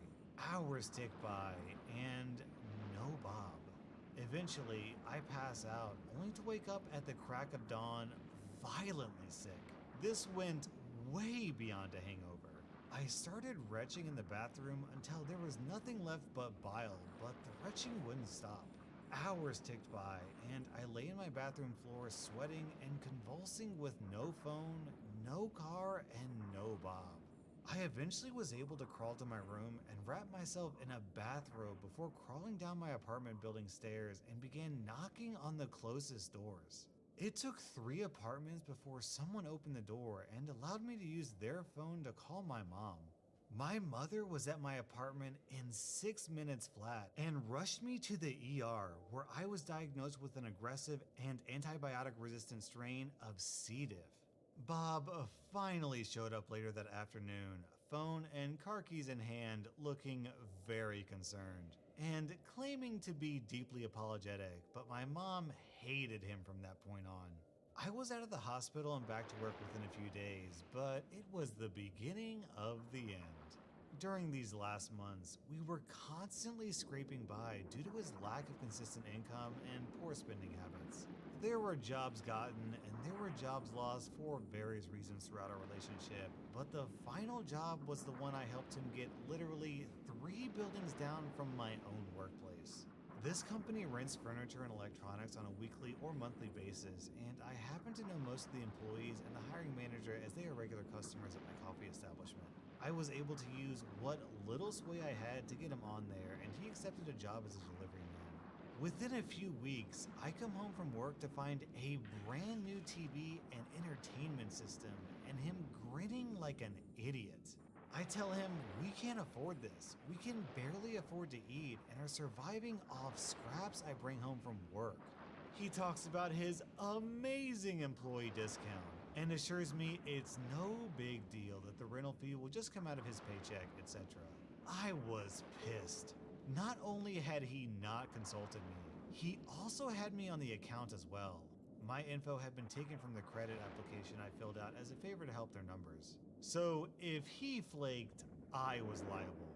Fast forward another few weeks, the rent is late and we're receiving eviction notices on our door. I come home from work and the TV is mysteriously gone. Thank goodness, I think.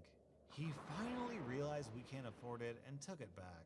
He gets paid, rent gets paid, and all is as good as it can be. Until I found a pawn slip for the TV in his pocket as I was doing laundry and went ballistic. He assured me he had plans to get it back in the works and to not worry about it. It'll be taken care of soon and no one will be the wiser. I was too pissed to catch on to the secrecy aspect of the situation. A few more tense weeks go by with him working mornings and myself working evenings while we shared one phone and car. Until that fateful day arrived. I woke up that morning with a migraine headache and opted to let Bob take the car but leave me the phone so I can call someone later on for a ride to work. A few hours of uncomfortable sleep go by before I'm awoken by my phone. I answer the phone, still groggy. Hello? There is a long pause on the other end of the line until a female voice asks, is Bob there? I felt a sickening feeling in my gut and began to shake. Is this real? Am I dreaming? No, he's at work right now, but this is his wife. Total lie, but hey. Is there something I can help you with? I wasn't rude. I phrased it as a genuine question rather than an accusation. Another long pause before she began to stammer about maybe she had the wrong number, but it was obvious she just wanted to get off the phone with me as quickly as possible. And I realized in that moment that I desperately needed her. Please, I said with an edge of desperation in my voice. I don't know what's going on, but I just really need somebody to tell me the truth. The last word came out in a sob, and I just sat there for a moment in silence, trying to quell the urge to just cry uncontrollably. Listen, the voice on the other end was almost gentle. I need to make a few phone calls, but I promise you, I will call you back. She said it calmly and with so much conviction that I really wanted to believe her. Please, you promise? I almost begged. I promise, she replied. Okay, I took a deep breath and released it. I'll talk to you soon, and hung up. I then proceeded to aggressively pace my living room floor, staring at my phone while chain smoking and muttering to myself like a crazy person. I knew who she was calling. I was replaying all those little red flag moments in my head from the last few months, pinning down dates or behavior I'd found suspect when the phone rings again. It's her. I froze for a moment, shocked she followed through and called me back. Terrified of what this meant, I answered the phone, and what followed was about the most soul-crushing 45 minutes of my life.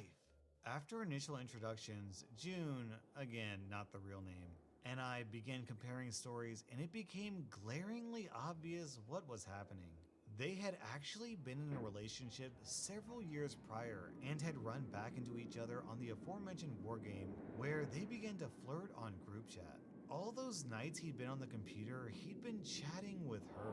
All those times he'd go hang out with his friends, he'd been using my car to take her out, and my phone to communicate with her. The time I was sick and alone with no resources, you guessed it, he was with her. Oh, but it gets better. Do you have a little silver hummingbird necklace? She inquired. Yes, my mother gave it to me for my 27th birthday. Actually, I love it. Really? Because he gave me one for Mother's Day. OMG! I almost yelled into the phone as I ran to my room and tore through my jewelry box. It wasn't in there. It was around her neck. From there, we discovered not only had he been giving her my property as gifts, but he'd had her over to our apartment, passing it off as his own. I didn't want to believe him capable of doing something so cruel and disrespectful when I have allowed him to sponge off me for the better part of 3 years. Unfortunately, as in confirmation, she began describing my apartment to a T, all the way down to my bed sheets. June said he even pulled my secret box from beneath my bed and offered to use my adult items on her. She said she found it weird and didn't partake, but I threw them away due to the sheer ick factor. Finally, she uttered the words I didn't know I wanted to hear. You know what we should do? We should bust him together. My mind immediately started racing. Indeed, we should. I was a mix of fury, adrenaline, and despair, so my thinking wasn't exactly straight, and details begin to get hazy here.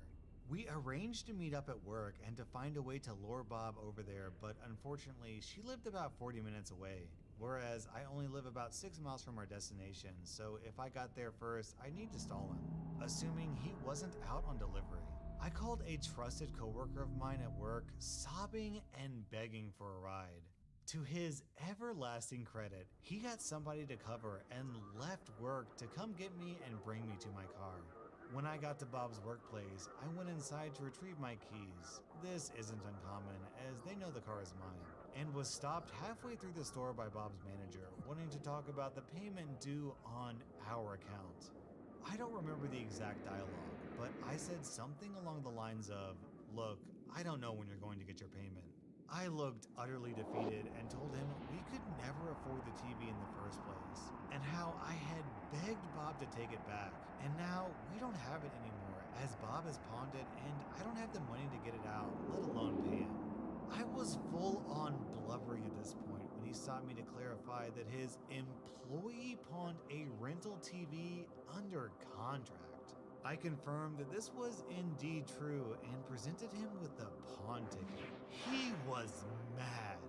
Apparently, such an act is illegal and has terms for immediate termination. But he assured me that if I could get the TV back to him, there would be no harm and no foul, and he would terminate my contract without any. I thanked him for his understanding and told him to let Bob know I would be over at my workplace. My heart is pounding in my chest and blood is roaring in my ears. What was I going to say? What was he going to say? Would June make it here before he did? My heart sinks when I see Bob's hulking form making its way in my direction. I frantically scan the parking lot for June's car. She's not here yet, and I'm out of time. He hits the door, looking out of breath and guilty as heck, and I just stare at him stone-faced. I walk outside silently to light a cigarette, unsure of exactly what to say, and he follows me wordlessly outside. He starts in with the, "It's not what it seems," and "It's all just a terrible misunderstanding." And I just let him dig himself deeper into his hole of lies. I listen, I nod. I pretend to understand until a particular car pulls into view. June parks in the space directly next to where we were standing and gets out of the car. "Hey Bob, how you doing?" Bob has gone visibly pale. He hangs his head and sits down on the curb, saying nothing to either of us. June and I greet each other and awkwardly shake hands before again returning our attention to Bob. June begins berating him on his lies and deceit, unveiling all of our mutual info and subsequent conclusions while I stood mostly in silence, agreeing at the appropriate times, but mostly still in shock. After 20 minutes of this, I finally mustered up the courage to take my stand. "We are done. I don't want to see you ever again. I'll pack up your things, only 2 boxes worth, and your sister can contact me in a few days to pick them up. Now, I want your key." I held out my hand and looked at him. "Not until I get my stuff out, then you get your key," he replied. I tried to argue, but he continued to refuse and used his large stature to his advantage, knowing I'd have no chance in a physical altercation. He turned and walked away, heading back to his workplace. June and I talked a little more before she handed me my hummingbird necklace and left. I stood there alone, staring at nothing, trying to wrap my head around what had just transpired. And then I cried. Oh, how I cried. With nowhere else to turn, I had only one call to make. To my mom. The moment she answered, I unleashed this deluge of words at her that were half sobs and half rant. "Stay right there, I'm coming," she said. God bless my mother. Soon enough, both of my parents pull up in my dad's truck, and my mom gets out to comfort me and give me hugs. I look at the driver's seat and see my father with his jaw clenched and a death grip on the steering wheel while staring straight ahead. Oh, crud. They take me to the pawn shop and my parents write me a check for more than $500 to get the TV out, and then drive straight over to Bob's workplace and return the TV to the manager. As the manager finishes up the cancellation paperwork, my dad spots Bob pacing around the back of the parking lot, talking frantically on the phone.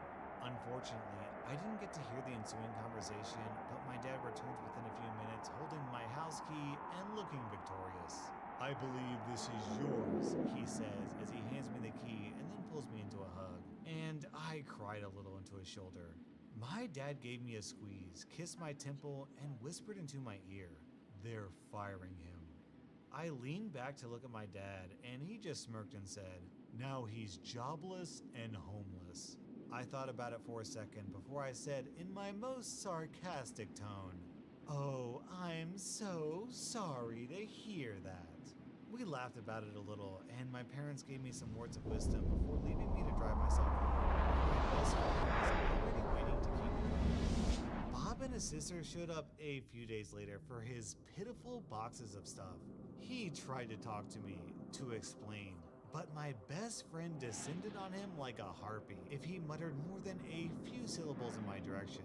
So he was shut down almost immediately.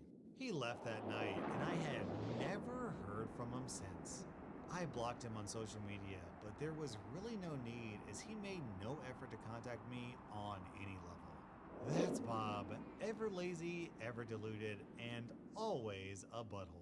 So here I am many years later, happily married to my high school sweetheart and a mother of 2 beautiful little boys, and grateful to have moved on when I did. The experience with Bob certainly took its toll. I lost a lot of weight due to lack of appetite, but had a myriad of trust issues moving forward. But the point is, I moved forward. I have grown leaps and bounds as a person since this experience, and am truly content with where my life is now. But every now and then, when I'm drifting help but wonder, whatever happened to good old Bob? Is he out there somewhere in the woods with a stick and his wits as his only gear, waiting for a Martian government to make its move? Ah well, a girl can dream. Man, Opie, I can't believe he wanted to use your sex toys on his mistress. That's super icky. Either way, I'm glad you kicked him out, and your parents seem like real awesome people. That was r/ProRevenge, and if you like this channel and want to support my content, please hit that like button because it really, truly helps me out. Welcome to r/ProRevenge, where OP gets a would-be pedophile arrested by the FBI. I found out today that my revenge was complete, so I came here to share it. My neighbor, who we shall call Christy, would report us to the HOA for literally everything she didn't like. Trash can still on the street at 5 p.m. on trash day, reported. Kids bike outside while kids are still playing, reported. Didn't mow this weekend, typically I do this Monday nights, reported Monday morning. Dog barking at 2 in the afternoon as she and her dog walk on the path behind our house, reported. In many cases, these were not issues covered by the HOA, but due to repeated reporting, the board did fine us, and I had to go spend the evening waiting through a 2-hour meeting to have them removed. This kept happening and was driving me nuts. Both my wife and I spoke to her and tried to find out why she felt this was okay, and she told us, "You just need to do a better job of being a good neighbor." Fast forward to early this summer. She posts on a neighborhood website sharing a video about the anti-vax movement. In general, the replies are pretty aggressive about telling her she is full of it. But she keeps pushing back, leading to a super long post about how we're all wrong and we should listen because she's a doctor. She signs it, Dr. Christie last name, naturopathic physician. At this point, I am mostly just wondering what the heck any kind of doctor would be against vaccines. This made no sense to me, so I started digging. I did find that Christie was listed as a doctor on sites where you could find physicians. I dug more into what exactly a naturopathic physician was and found that in my state of Colorado, they are regulated and are required to maintain a license to practice. I checked into it and found out the following. 1. Christie was not in the state database as a naturopathic physician. 2. The board who regulates it has an online reporting tool. At this point, I took all the information I had, grabbed screenshots, and checked my timeline and reported her as claiming to be a naturopathic physician when she was not. I then followed that up with this post on the neighborhood website. This is a hot button topic for me, and because of that and Christy signing her post as Dr. Last Name, I had to dig some. I, for one, am a huge fan of including whole person treatment. I think doctors of osteopathic medicine are wonderful as they work to integrate whole health into the picture with well-researched medical best practices. Naturopathy, less so, which is the problem here. One research article here breaks down a lot of the issues quite well. It's almost 13 years old, but still quite good at explaining the valid concerns. I further checked, as Colorado does regulate naturopathy, and I could not find any Christie last name listed there. My thought was that it is entirely possible that she holds a license to practice in Colorado, and my search wasn't working. But even just searching her first name or zip code or my town or town near us provides no results for Christie last name. At this point, Christie locked the post and later deleted the entire thing. I was pretty dang happy that she removed the post, but today it got better. In the mail, I received a copy of the cease and desist letter that Christie received from the state about a month ago. It told her that she must cease and desist her practice immediately. OP, obviously you should report her to the HOA for running a business out of her home. Our next Reddit post is from Dwasafar. Back in the day, I worked as an independent IT consultant and was hired on along with another independent to subcontract on a team for a major consulting house. We'll call it consulting house. Everyone else on the team was a consulting house. The two of us were not supposed to tell the client that we weren't part of Consulting House, but the client figured it out pretty fast because we independents were doing most of the work, while Consulting House's code monkeys were busy filling out spreadsheets all day and going on team building exercises. But I digress. The project ran past its initial deadline and my contract expired. I stayed on a week-to-week basis as a professional courtesy to get the project finished, because I like the client, if not the team. Unfortunately, the Consulting House project manager was booked somewhere else for his next gig, and they brought in a new guy to replace him. Let's call him David Stress. David flew in on a Monday morning to get the project handed off to him, and immediately started pissing on everything to mark his territory. He was derogatory and belittling to the team, and liked to raise his voice. I was working in my office, well, actually a closet that I shared with 3 other team members, and didn't hear what he was saying out in the main office, but I could sure hear his tone.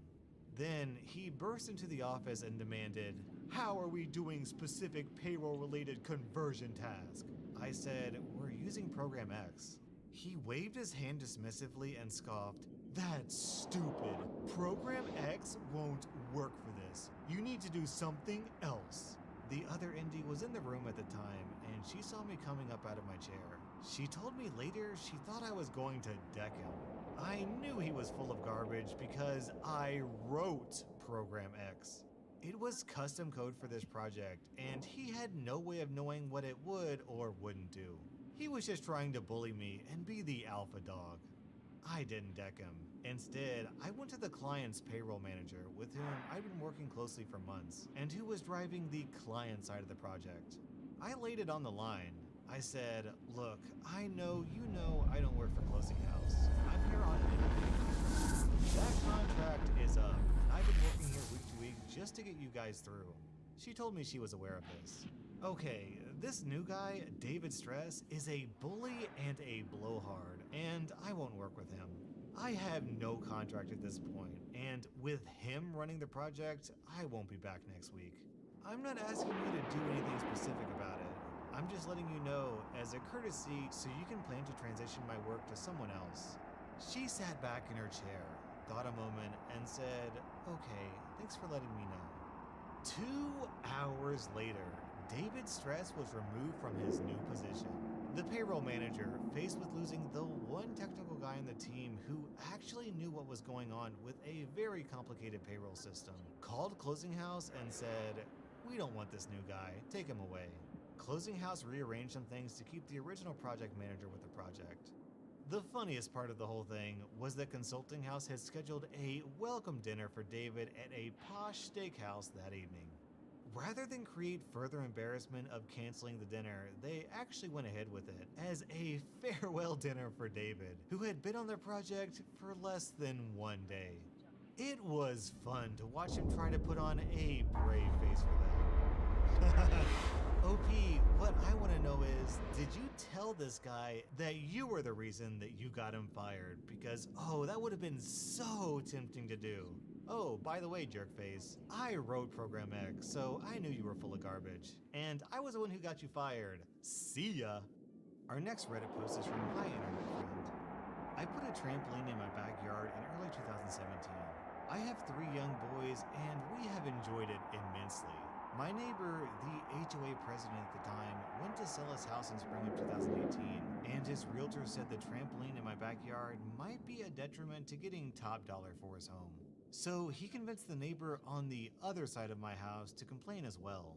Out of the blue, I received a message from the HOA property manager that the neighbors complained and I would need to submit a form to get it approved.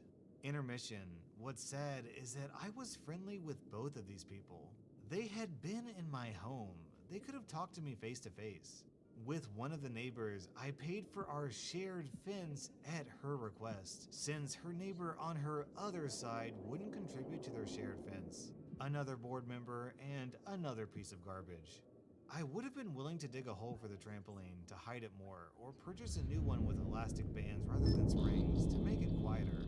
Both of those options are cheaper than getting a lawyer, but nobody asked. Nobody came to me to have a face-to-face, heart-to-heart discussion about their concerns. A few ironies. These are 5-bedroom homes. Clearly, people with kids are going to move in, and they're going to be noisy in their backyard with or without play equipment. The guy who sold his home smoked like a chimney. I don't think my trampoline should have been his top concern. The guy who ended up buying his home are a great family with 2 kids who don't care about toys in other people's backyards. My neighbors have raised kids to adulthood, one of them 2 very active boys. When I pointed this out to her, the words that actually came out of her mouth were, "I know it's challenging to raise boys, but we're at different stages of our lives." As if that justified her trying to screw me. Back to the story. I filled out the form and sent it in. The Architectural Review Committee denied it a month later. I appealed the decision and met with the board in August. They sent me a letter and said it was in violation. I asked which rules it violated. They never sent me a letter, so I asked again a week ago. The property manager was adamant that she had sent the letter, but I asked for proof. She forwarded an email where she put my name in the to field after the fact. I had a strong suspicion it was after the fact due to the following reasons. An HOA meeting was mentioned that never took place. The responses to my questions varied in color, indicating they had been edited at different times. She responded immediately to my request for proof by indicating she would forward the email, but then took an hour, presumably editing a draft she never sent. She cited a rule early in the email, but then cited an additional rule later that superseded the first. The first cited rule could have simply been omitted. The message was not marked as forwarded message at the top, and the send time didn't include seconds. None of these things are a smoking gun, but they're suspicious. I asked the other people in the to field if they received a copy of the email with my name in the address field. The only honest member of the board replied he hadn't. The rest remained silent because they didn't want to look like they and the property manager dropped the ball. Intermission. If you're curious why the board didn't like my trampoline, here's the rationale provided in the letter that was never sent. Due to the close proximity of the homes to each other and the small yards, the trampoline is unsightly to the homes surrounding it. Realtors for those homes surrounding you have stated that it is a detraction to selling homes and is lowering the home values of those around it. There have also been neighbor complaints regarding the noise level, which makes those homeowners unable to enjoy their homes. They are also unable to use certain portions of their homes while the trampoline is being used. My kids all weigh under 35 pounds. They go to bed at 7 p.m. and don't jump on the trampoline in the morning before 10 a.m. My neighbors bought homes 10 feet away from mine. What did they expect? Back to the story. The year-end meeting was scheduled for yesterday, and 4 board positions were up for election. I got 3 of my friends on the street to run with me. I went door to door every day for a week and spoke with the majority of homeowners about their discontent with the street. I got a third of the community to sign proxy forms stating that I would vote on their behalf. I went to the meeting last night and put these fools on blast. I listed calmly all the ways the current board was failing the community and my plan to right their wrongs. My vote was a landslide in favor of myself and my friends getting elected. One awful board member remains, but he is the minority. We fired the property manager who was uncommunicative and flat out dishonest. The trampoline endures. The only bummer now is I have to manage a street which includes some legit crazy people. But this whole episode has convinced my wife that we will never live in an HOA again, which I count as a huge victory in addition to the trampoline remaining where it is today. OP, that story was looking a little dicey for a while, but I'm glad that you managed to bounce back. Our next Reddit post is from PME Shrek Boobs. After I broke up with my ex, I would keep tabs on him. Rumor, hearsay, friendly whispers, and public social media posts alike. Due to the threat of violence, he'd occasionally post something about burning down my house, or he'd text a mutual friend and try to figure out where I'd moved to. So I felt justified, and we live in a very small town, so gossip flowed like honey. In reality, I was assuaging my anxiety by exerting what little control I could in that particular area in my life. Everything ended up documented for legal reasons to give it more legitimacy. At the time, friendly custody talks had broken down into we need attorneys to mediate. And due to the fact that I wouldn't release my daughter into his care without a custody agreement, I started to receive threats from both him and his family. Mostly along the lines of, if you're gone, the baby will be ours. One specific threat that still sticks with me was to burn down my apartment building, prompting me to move. My social worker / court-appointed attorney never received the requested documents for custody, so my concerns went from legal issues to my own physical safety rather quickly.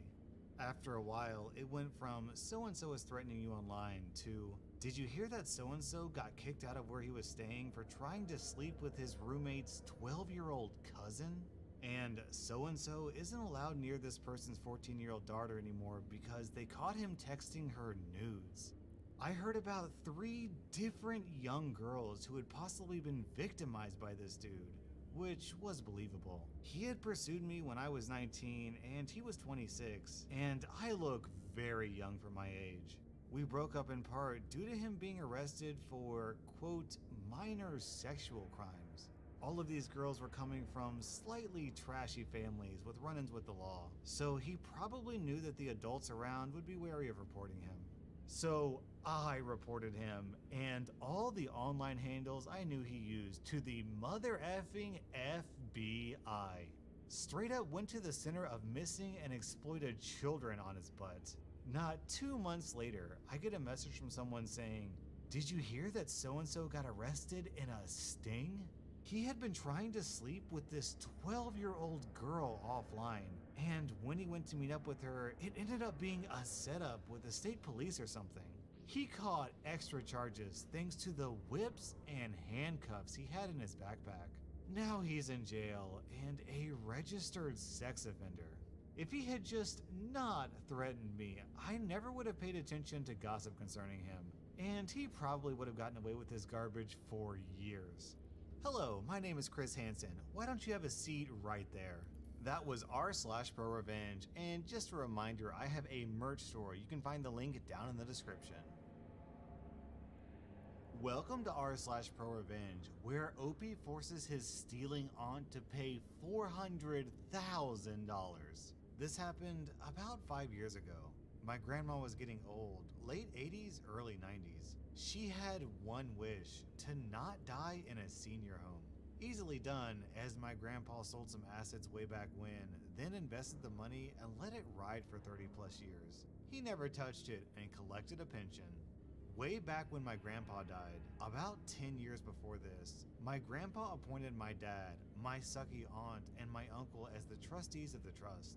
Basically, the trusted advisors for her and her care for the foreseeable future. All was well in the beginning. Then my dad, Willie, moved further away and couldn't take care of the day-to-day upkeep as the trustee and to see that my grandma was okay.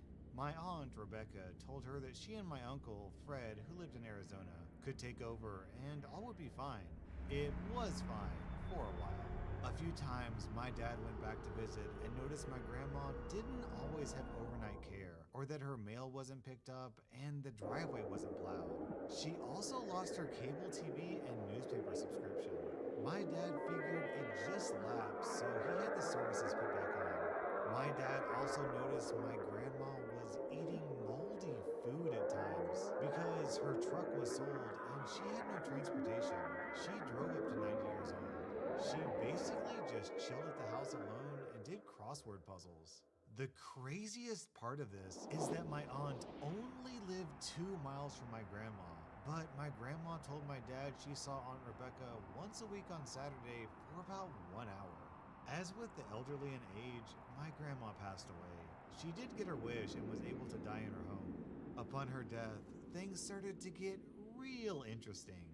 Once the probate lawyer got her children, my dad, aunt, uncle, and another estranged aunt, Becky, around the table, some shady business started to come out. My aunt Rebecca asked that everyone just forego any audit or paperwork and they just sell the house for around $400K and divide up the remaining bank account balance of roughly $400K. So just signing on the line, each sibling was to get a check for $200,000. Not too bad of an inheritance. My dad thought that was somewhat a little rush. He said at the time that he wanted to wait because my grandma's house was easily in the 600K range based on size and location. My aunt exploded in his face, cursing at him and calling him all kinds of names because he was unwilling to sign the assets then and there. She basically wanted a quick close while everyone looked the other way. My dad ended up leaving the room after the screaming and the deal wasn't signed that day. It took nearly 6 months before another appointment and they were all back at the table.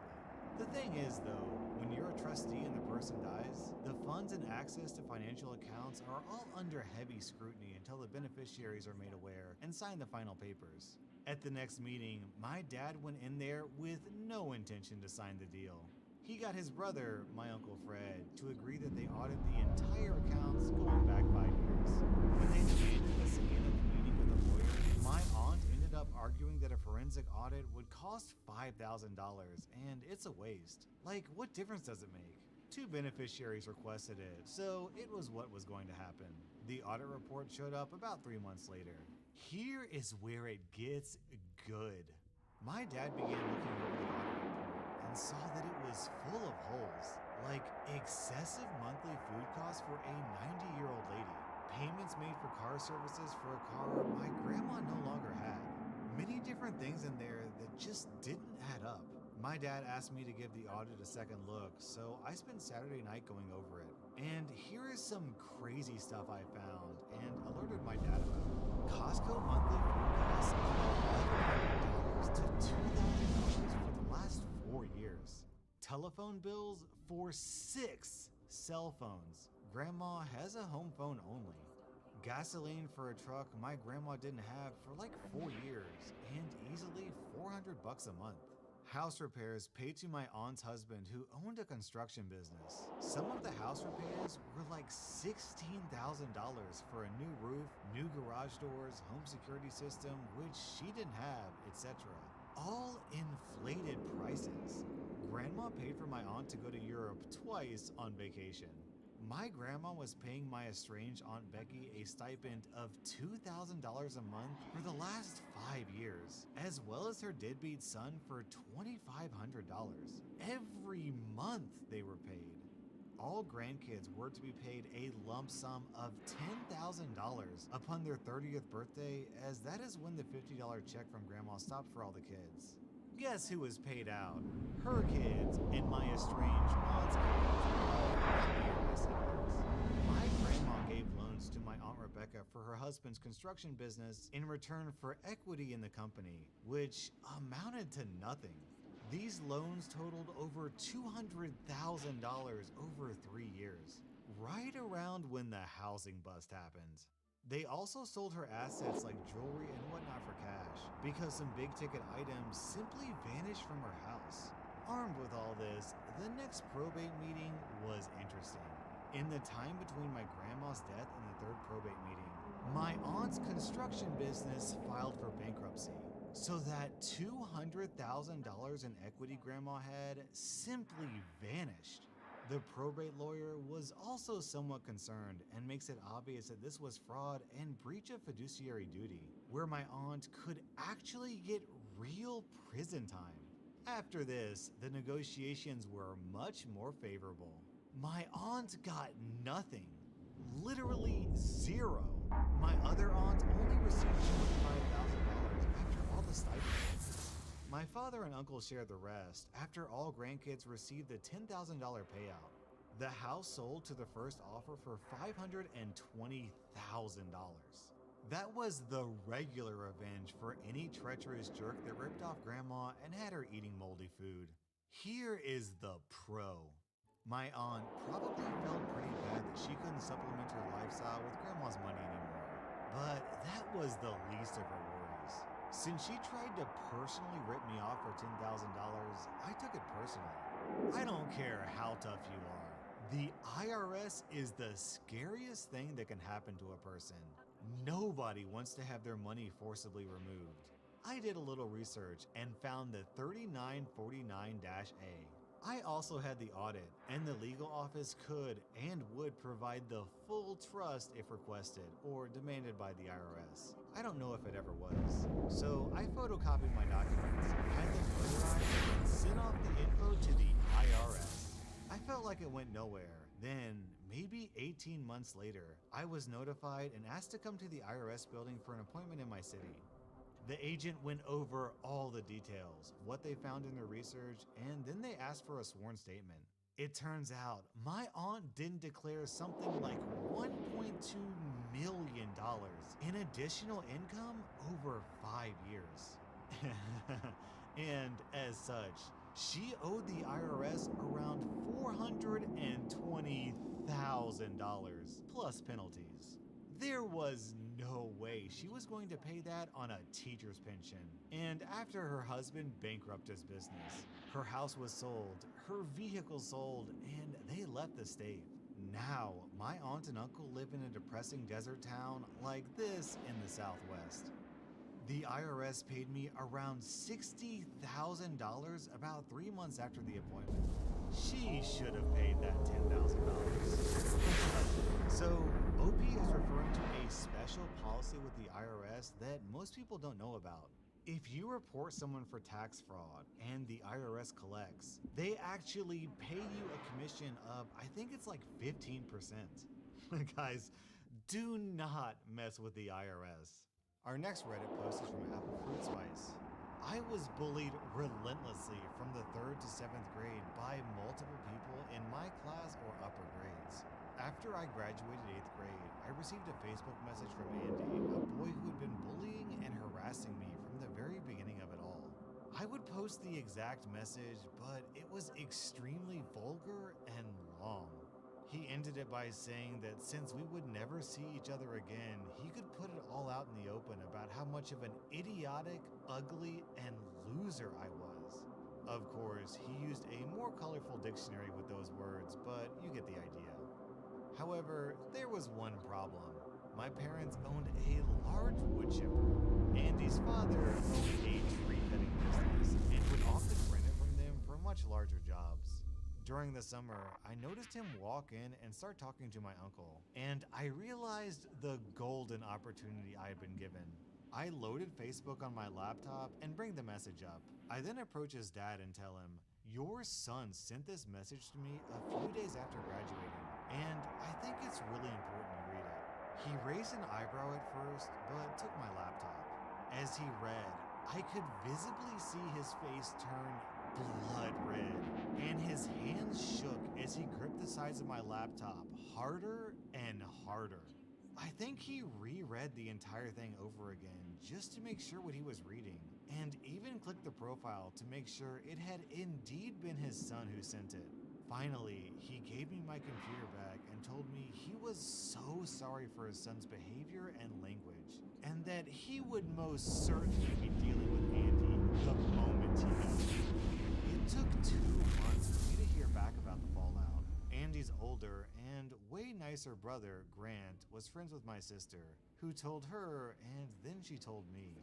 Andy was grounded for the entire summer, fall, and winter break. His parents canceled the trip he was going to take to the beach with their student youth group at church, canceled his summer camp trip. They're going to hold him back from getting his driving permit for a full year, took away all his games and computer. Instead of going with his dad and brother on their hunting trips, he would be sent to his grandparents' house to help clean. His social media passwords were changed so he didn't have access to them.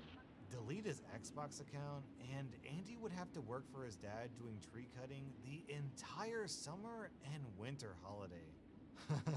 There were more punishments, but I honestly could not recall them. I ruined his life for a good 2 to 3 years and destroyed the relationship he had with his father and mother. Probably not forever, but they certainly no longer saw him as their loved child. It was so satisfying. That's a pretty good revenge, don't get me wrong. But when you said that your dad owned a wood chipper, for a second I thought that you were gonna feed that kid into the wood chipper. I'm kinda glad you didn't. That would have been a little extreme. Our next Reddit post is from Coolio. I was working for an advertising agency, a pretty big one, and I had an unethical manager. Well, when I started out, I had a manager who was one of the most unethical managers I've ever dealt with. He'd order his sales reps to do things that would increase his bonuses, which are based on margins. For example, say a client decided to buy product XYZ and their spend was $2,000 a month. He would want the agent to put up products ABC and keep the spend at $2,000 even though the client didn't agree to that. The fact is, clients generally wouldn't notice, but if they did, it could cost you your job. I was the guy that refused his demands. He would tell me to change my mind, and I would refuse. He would get mad. I wouldn't care. This went on for quite a while. Now, there was something I don't tell people very often. I live in a one-party consent state, which means as long as I'm aware a conversation is being recorded, I can record it without informing the other party. I had just upsold my largest client, making him even larger, but I didn't sell the products my boss wanted me to sell. He demanded I switch things around. I refused. I told him I sold the client XYZ, that's what we agreed to. I'm not going to change without the customer's permission. His exact words were, F the customer. This is your largest client. I need him on ABC or I'm not going to make my number. I'm sorry, but you and I both know ABC isn't right for this client, and that's why he didn't buy it. You're fired. If you can't follow instructions, you're fired. After confirming he was dead serious, I said, if you do that, I'll have your job by the end of the month. I went home. I didn't think he'd go through with it. Sure as anything, next morning, I'm locked out of all of our systems. I call tech support and get told I've been fired. So who do I call? I call our regional vice president and tell him I have several recordings I think he should listen to. Remember, my boss ordering me to do unethical things wasn't uncommon. So I met up with the regional vice president and played 6 different recordings that I had saved showing my manager was pushing his agents to break the law. To which my regional vice president leaned back in his chair and let out a sigh knowing he had to fire my manager. Having a sales manager that is forcing his reps to break the law is just bad business. At which point I asked for my job back. He agreed that I would get my job back and asked me to take the week off and call him on Monday. He told me he talked to payroll to make sure I got paid this week as well. For your information, he fulfilled all of his promises with me, although I missed a payday but got back pay later, so I was fine with that. That Monday, I came into our Monday morning meeting in which Regional Vice President was there. He informed the entire team that my boss had been fired and why. He also mentioned that if anyone wanted to apply for his job, there was now an opening. So I applied for it, and after 3 rounds of interviews, got my promotion. Sure as anything, I was right. I did have my boss's job by the end of the month. It was glorious the first day walking into his office and sitting in his nice, big, comfy chair. My first order of business as the new boss would be to send an email to my old boss, thanking him for this thoughtful promotion. Our next Reddit post is from Deleted. So this happened a couple weeks ago, but I saw the result of it earlier today. A bit of backstory. I live in a predominantly I received quite a bit of criticism from my across-the-street neighbor because of the religious difference. I'm assuming we never interacted before he started messing with me. He currently has 10 children. About a month ago, on trash day, he told one of his kids to kick my trash can over into the street. The kid did it, and I witnessed everything. This is not the first time he's kicked my trash over, and I figured it was a lost cause to go over there and asked him for some decency more than I already had. That same day, I was reminded by a friend about how I used to have a pen pal when I was younger before I moved. Later that night, I was browsing the web looking for a pen pal when I stumbled across a cool sounding site, prisonpenpals.com. I visited the site and after clicking through a few dodgy links, was brought to an array of different prisoners who were looking for a pen pal. After doing a bit of browsing from there, I stumbled across a fellow who was on death row for first-degree murder. Feeling bad for this guy, but not wanting to give my address out, I sent an email. The guards print it out and give it to the prisoner, who then writes you a letter and delivers it to your physical address. I remembered the butthole across the street. More out of curiosity than malice, I proceeded to write a very detailed letter about how I am a trapped, secretly gay Mormon man with 10 kids who is looking to start an extramarital affair with a prisoner. I put in his address and send. I had my hilarious, petty satisfaction. I expected nothing to come of this. I thought he would be going through his mail, see the letter, not open it, toss it, and think nothing of it after that. But boy, was I wrong. Of course, with it being a small town, this guy runs a small business here where one of my acquaintances works. I went in just earlier today and chatted with my acquaintance before he told me, "Oh my God, did you hear about Neighbor?" I said no because I hadn't, and he filled me in on all of the details. Apparently, one of the neighbor's kids had brought in the mail, only for his wife to find it and read the letter from this prisoner responding to the joke letter that I wrote. I don't know the specifics of the letter, but I do know that his wife threw a freaking fit when he arrived home and made him pack his bags. My acquaintance informed me that this was not the first time Neighbor had started or tried to start an affair with another man, and apparently this was the last straw for her. I'm still shocked, horrified, and extremely amused by this predicament. This post from the Zap Zuppins down in the comments. That poor first-degree murderer. He won't get a reply from his nice friend, the gay Mormon man, frowny face. That was r/ProRevenge, and if you want to support my channel, check out my merch store. The link is down in the description. Welcome to r/ProRevenge, where a spoiled millionaire gets her life ruined. This all took place 5 years ago in the beginning. I've lived my whole life in Russia, except for the 4.5 years I lived in the eastern part of the United States, where I went to college for a degree in engineering after completing my 1 year of national service. There are lots of good schools here, but I originally had the intention of moving to America permanently. I have relatives who live in North America, so I was invited to stay with them during this time. It turned out I didn't really stay with any of them. Because I'm tall and good at sports, I also did high jump and basketball while in school. I was never that good, but adequate enough to make the team to such a degree that I was retroactively given a small athletic subsidy while already enrolled. It made my tuition slightly cheaper, which for an international student was a concern, even if my parents were high status regarding money.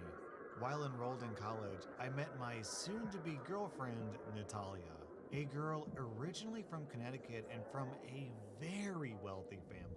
Her major was fine arts, and we met in an English class and began dating. Natalia was a little more than 2 years ahead of me in her studies age-wise, but we became a serious enough couple to where I took an apartment outside of campus and she moved in with me. Her parents' house wasn't far from campus, but she chose to stay in my apartment mostly because I don't think she wanted to bring me to her house too often. Maybe her parents didn't approve of me, or maybe she didn't approve of me enough to show me to her parents very much. We had a good relationship, or at least I thought it was good. She never complained and always liked to show off that we're a couple. She was the first person I knew in my circles who owned a selfie stick, and she would take it with us, and everything was a photo opportunity. I didn't have any social media at the time, but I made one just so that she could tag me in her posts. Eventually, all her social media friends added me as a friend also. And since many people from my hometown had social media too, they saw me and added me as well. Among Natalie's friend group, people called me Drago, which is dumb because I don't think I look like Ivan Drago. Natalia makes no secret to me of the fact that she's from a wealthy family and tells me that she has a trust fund that will pay for her lifestyle her whole life, and she doesn't even really need to attend college. I'm from a privileged background too, but I don't have a trust fund myself. My father owns a small hotel outright, and where we come from, that means you're rich like Steve Jobs in a relative sense. So sometimes in the mail, Natalia would get these bank statements that just tell her how much money she has in her trust fund, how much interest it made, and what her dividend, or in other words, her allowance for the month is. It's for this reason that Natalia is in no particular hurry to finish school, which is why at the time she was already 23 but only barely a sophomore. Natalia would show these statements to me and leave them lying around the house. They didn't have her whole bank account number listed on them anyway. They just showed balances and the name of her bank. My parents and my athletics paid for a good amount of my expenses, but I still worked on campus at the bookstore to earn money. Natalia didn't work. I didn't really have many issues with Natalia. She seemed friendly enough, was pretty, and good company. We had lots of things to talk about, and we had fun together. Or at least, I had fun, and I thought she had fun too. I didn't know if I ever wanted to marry her, but I didn't rule out the idea. One thing I didn't like about her was the fact that she was very dramatic and very prone to panic. For example, if we were at a department store where she wants to buy a particular thing and her favorite personal shopper isn't available, she'll act like it's the end of the world. She wasn't above making scenes. She'd also be a bit short and rude with restaurant staff. One thing that I thought was a bit disingenuous of her was that although she was a millionaire, she liked to pretend to be poor. Not that there's anything wrong with not flashing your wealth, because there isn't. What I mean is that she'd try to act like she came up rough and that she was making life happen on her own, if I make sense. She tried to act like she was down for the cause, as some say. It's kind of like when rich suburban kids try too hard to copy how things happen in a hip-hop video. Except Natalia wasn't trying to be a white female Tupac. She tried to do this bohemian artist thing and pretend to some people that she was living on a shoestring. Around me, she was more herself. Or really, I don't know which self is her real self. All I know is that she isn't poor, but she pretends to be in certain company. Well, moving on. Eventually, Natalia tells me, "OP, what do you think about having an open relationship?" I didn't really know anything about open relationships, but when Natalia explained what they were, I told her I wasn't interested in anything like that. I asked her if she wanted to be in one, and is that why she's asking? But she said no, that she just read something about open relationships. From my now perspective, I know she probably had someone or some people in mind who she wanted to date or passionately hug with. Or she already had been doing these things with one or more people but just hadn't told me about it yet. Natalia has had her inner reproductive organs surgically cut so that she couldn't have children. I bring this up because she brought it up to me when she was practically begging me to have unprotected, passionate hugging with her, and I was worried about maybe getting her pregnant when she didn't want to be. She showed me the actual paperwork for the procedure by emailing me a PDF document that she received from her doctor. I only thought about it after the whole open relationship discussion because up until then, we had been having passionate hugging without a condom, and I assumed I was her only partner. And I knew for a fact I was clean, but now I was worried whether or not she was actually clean. But for a couple weeks more, things appeared to be going on as normal. She assured me over and over again that she had no other partners. And so, like a fool, I continued to have unprotected, passionate hugging with her. Suddenly though, within the month, Natalia tells me she needs to move out, that our relationship isn't working out. Okay, I think, I'm sad to see you go, but can we be friends? And her attitude is, yeah, of course we can be friends. Even then, I knew she probably met someone or had always been with that person and was now just ready to move on from me. My attitude is, well, most girls come and go. That's life. I'm sure many women have the same approach to guys. She left a lot of her stuff behind, like clothes and papers, including her bank statements that had her trust fund info on them. I tell her, since we're friends, why don't you come by and get your stuff? Or I'll bring it all to you. She said, oh, that's fine. I'll get them someday. Could you please hold them for me? And it isn't as though she had many things at my apartment. I think she especially didn't want to have me bring the stuff to her house or her new place where she stayed because she had a new boyfriend. None of my business. I never linked my social media to my phone or went to computers to check it because I just didn't care about that sort of thing, and I still don't. But I found out later that Natalia had deleted and blocked me on social media almost immediately after she moved out, and combed through her friends and deleted anyone who appeared to be one of my friends from back home. I was almost done with my degree, and over the next year completely lost touch with Natalia, though I never argued with her or had an official falling out. I assumed we just moved on with our lives. I'd been accepted at another school one state away from my undergraduate college to complete a master's degree and didn't want to waste time. So I hired a service to box up some of the less important things at my house and forward them to my new apartment. By this time, I'd bought a used car, and so with one suitcase, I could set myself up for a few days while I waited for the bulk of my furniture and other luggage. I sent a text to Natalia and emailed her too, telling her where I was moving. Of course, I rerouted all of her mail to go to her parents' house not long after she moved out, because for a long time, she used my place as her address. She wasn't thinking big picture enough to do it herself. Otherwise, I could have kept getting her mail for a while. In my new hometown, I jumped headfirst right into studying, and hardly even went home, except to eat and sleep. I never even opened a few of my boxes that contained things I wouldn't need, like old textbooks or very heavy winter clothing. Those stayed in their moving boxes. So after another year, I had my master's and moved back to Russia. I'm happy because I'd managed to get a job right away in my chosen profession.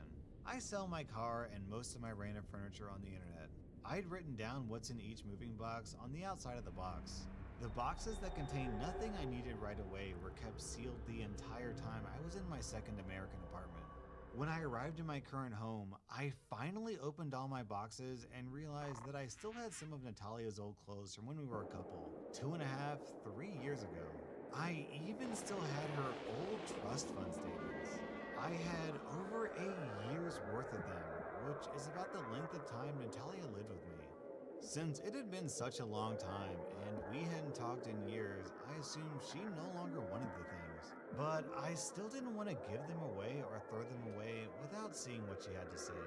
So for the first time in years, I checked my social media, and I'm surprised to see that she blocked me from sending her messages. I tried to text her, but her numbers changed, or maybe she blocked me there too. Anyway, she doesn't reply. Same thing happens when I email her. Why would she block me, I wonder? I think it must be an internet problem. I log out and just try looking at her social media as a random web user and have no problem at all. I see that she hasn't really changed. Still pretty, still dressing up all quirky and bohemian.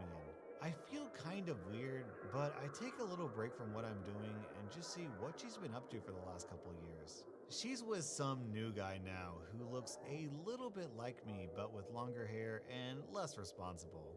Well, good for her. I can see that she really puts her whole life out there on social media. Every little thing is worth an update from her. She is as dramatic as ever. I do notice that she's a lot more political than she was before. Well, that's good. It's always nice to believe in something passionately.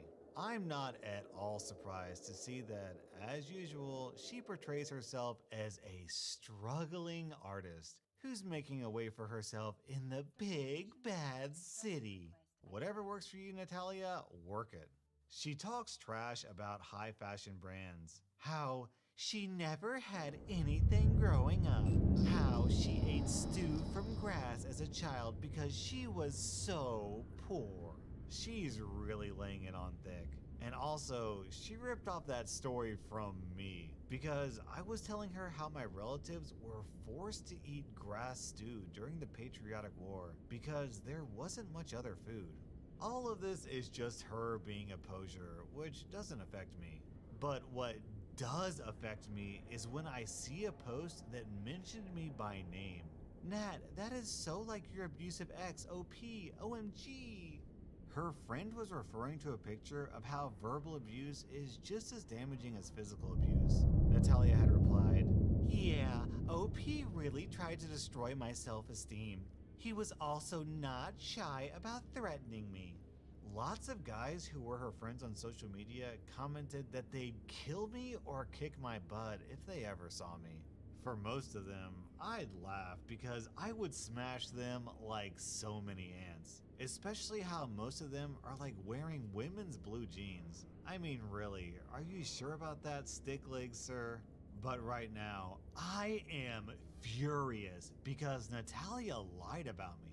Some of them were even seriously talking about naming me to school administrators about having my degree canceled or having me put on some kind of offender list. None of them bothered to keep in contact with me, so they didn't know I moved back to Russia.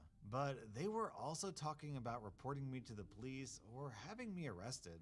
In other posts, Natalia also mentions me by name and actually accuses me of assaulting her in various ways. That I cheated through school, that my parents are in the Russian mob? Well, okay. In every post, Natalia tried to come off like she was taking the high road by not reporting me to authorities and that it was her cross to bear as a survivor. Her friends were like lemmings, giving her electronic backpats about how courageous she was. Barf. By a little digging, I saw that she broke up with a guy who I figured out was the man she moved on to after me, and he was getting slammed too. And I'll assume he was also blocked on social media.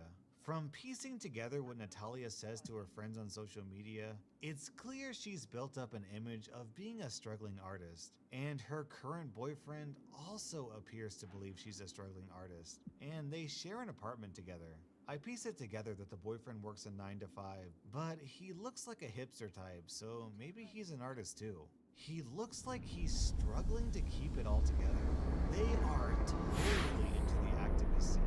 They're always talking about online funding for all kinds of charitable work. Noble stuff, not being sarcastic. Natalia smears me across platforms. The Book of Many Faces, the Grams that are instant, the stupid Blue Bird app where people unknowingly brag about how worthless their existences are. Right away, I think of the bank statements I have that show Natalia is anything but struggling.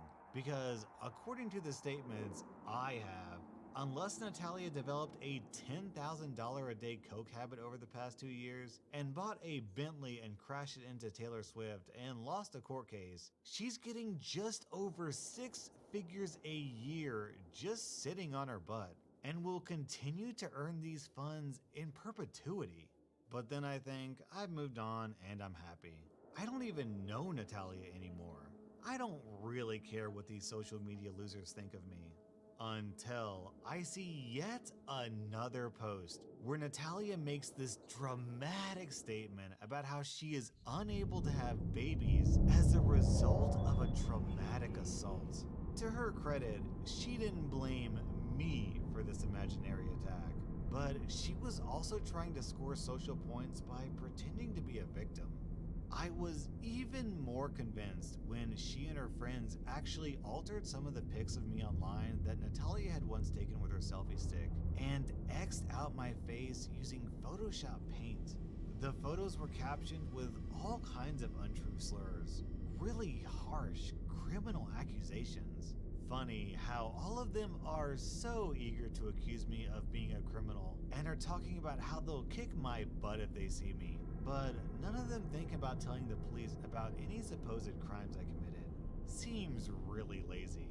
She also blamed PTSD for the fact that she was near 30 and still not graduated from college. I thought about somehow faking an account and getting her to add me as a friend, but then while looking through her friends list, and she had like 1,000 friends, I saw that one of my friends was still on there. My friend doesn't speak any English and he doesn't spend much time on social media either, so he had no idea what any of these people were even saying. I noticed even long ago that it was weird that Natalia didn't include her own parents on her friends list, but she explained that away by saying that they were too old and didn't do technology. Maybe, Natalia, but chill. Your parents are like 52. I suspect now even then I suspected it. It's because she wanted to build up a different persona online, and her rich parents would ruin that image. Through lots of digging, I figure out where Natalia works. It's a nonprofit. I finally decide to return Natalia's things. I put her old clothes, many of them really expensive designer shoes and purses, into a box with her bank statements and address them to her nonprofit. I don't actually write Natalia's name on the outside. I write her name on the inside, explaining in a note that these items are all the things that she bought while she lived with me when I was still in the USA. I figure they could raise many thousands of dollars if they sell those things on eBay. I mean, if Natalia, the owner, was willing to part with them, of course. It would be great for their nonprofit. Could you ask her about it? A couple of days later. As for Natalia's actual bank statements, before mailing them in the box, I collected some of her greatest hits online, where she posted pictures of herself at rallies bemoaning the 1%, complaining about her hard knock life, about how much she cared for others suffering. And I combined these photos on a photo editor with scans of her bank statements, with red highlighter around her monthly balance, how much she had in total, and how the funds would last forever. I also made sure to highlight the name of the originator of the trust, a quite well-known name in American industry who is identified as her great-grandfather. For each of the 12 statements, I add one of Natalia's hypocritical posts about being poor, struggling, living check to check, how she depends on her art to survive. My favorite salvo is where I screen cap her post about how she's unable to have children due to an attack. I merged this with my PDF she sent me where she paid over $10,000 to have her tubes tied. I made sure to highlight our parents' state and zip code on the invoice, though I crossed off their exact address. I made my point though that the procedure, which took place a few years ago, was when she still lived with her parents in one of the most titanically expensive locations on planet Earth. My Russian friend and I spent the next fun hours spamming the walls of all of Natalia's friends with these pictures that show she is rich and a liar. All of them we had access to anyway, and it was well over 300. We make sure to fire similar battleship broadsides to her overfiltered and photoshopped account where she's always thinking she has to lie to kick it. And also send her and all her friends lots of bird calls on that other app. The fallout was hilarious. The denials, sad and pathetic, but mostly hilarious too. Credibility? Oh, that credibility. Oh, Natalia, it's destroyed. Why is your boyfriend so mad at you? Did all the organizations you've liked on social media like it when they saw you were sitting on a fortune and yet claiming, I don't have any money, starving artist lol, but I can offer my time or homemade brownies, tee-hee. Day 1, 1,200 friends, 2,700 subscribers, 1,000 followers. A week later, 600 friends, 900 subscribers, 400 followers. Natalia, are you sure you're not James Charles? My friend doesn't speak English, but he and I are waiting to see if he'll be the last one eventually. And anyway, social castration and death needs no translation. Months after that, I was curious to see later if she was online anymore. Poof! Her profiles were gone, or at least the ones she'd been using for years. I hope her boyfriend enjoyed his sudden come up. It was probably an amazing day at the office for him to come home and learn that his bohemian hipster girlfriend was sitting on millions of dollars. To this day, I have no real idea why Natalia would do this to me to begin with. I was always nice to her and never even raised my voice to her. I can't even remember one occasion where we actually argued. It's a mystery. What isn't a mystery is the fact that the nonprofit actually called me long distance to thank me for the box. and they made sure Natalia got it. I didn't try to make any secret that these items came from me. So if Natalia wants to sue me for finishing a war she started, she can go right ahead. She will drown in her bunker beneath her lies, and I will be breakdancing and crip walking, planting my flag on her Reichstag. Anyway, they said Natalia tried to deny the things were hers at first. But later, when she saw the bank statements, she tried to say I bought those things and was trying to smear her. Yeah, okay. I bought a bunch of 9,000 euro purses and mailed them to strangers on the off chance it might embarrass you. Eventually, she took the papers, making some stupid claim that they were forgeries, but left the big ticket items pretending they weren't hers. For what it's worth, the people at the nonprofit knew the statements were legit and told me so. The girl who called me from the nonprofit was asking me if she and the other girls could have the items. I reminded her that the items were Natalia's, but if she abandoned them, then I say go to town. I asked if Natalia still worked there and if I could talk to her. Oh no, sorry, they tell me. Natalia moved back home with her parents. Must be nice having such a luxurious 8-bedroom fallback trench. Live by the sword, Natalia. Enjoy getting impaled on it. I hope you enjoyed finally getting your stuff back. From Russia, with love.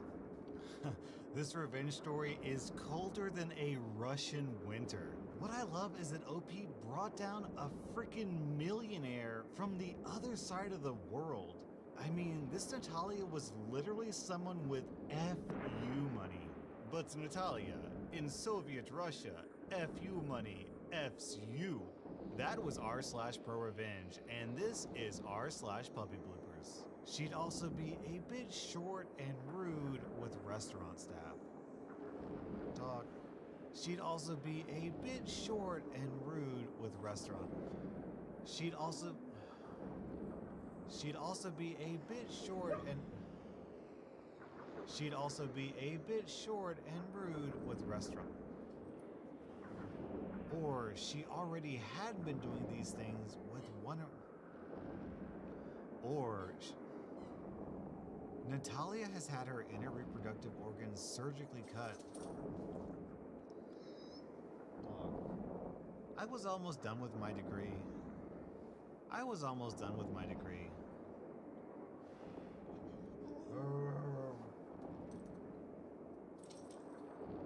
Since it had been such a long I can see that she really puts her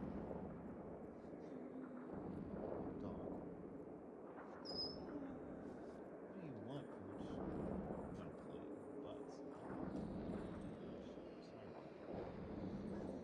Dog. Natalia had replied,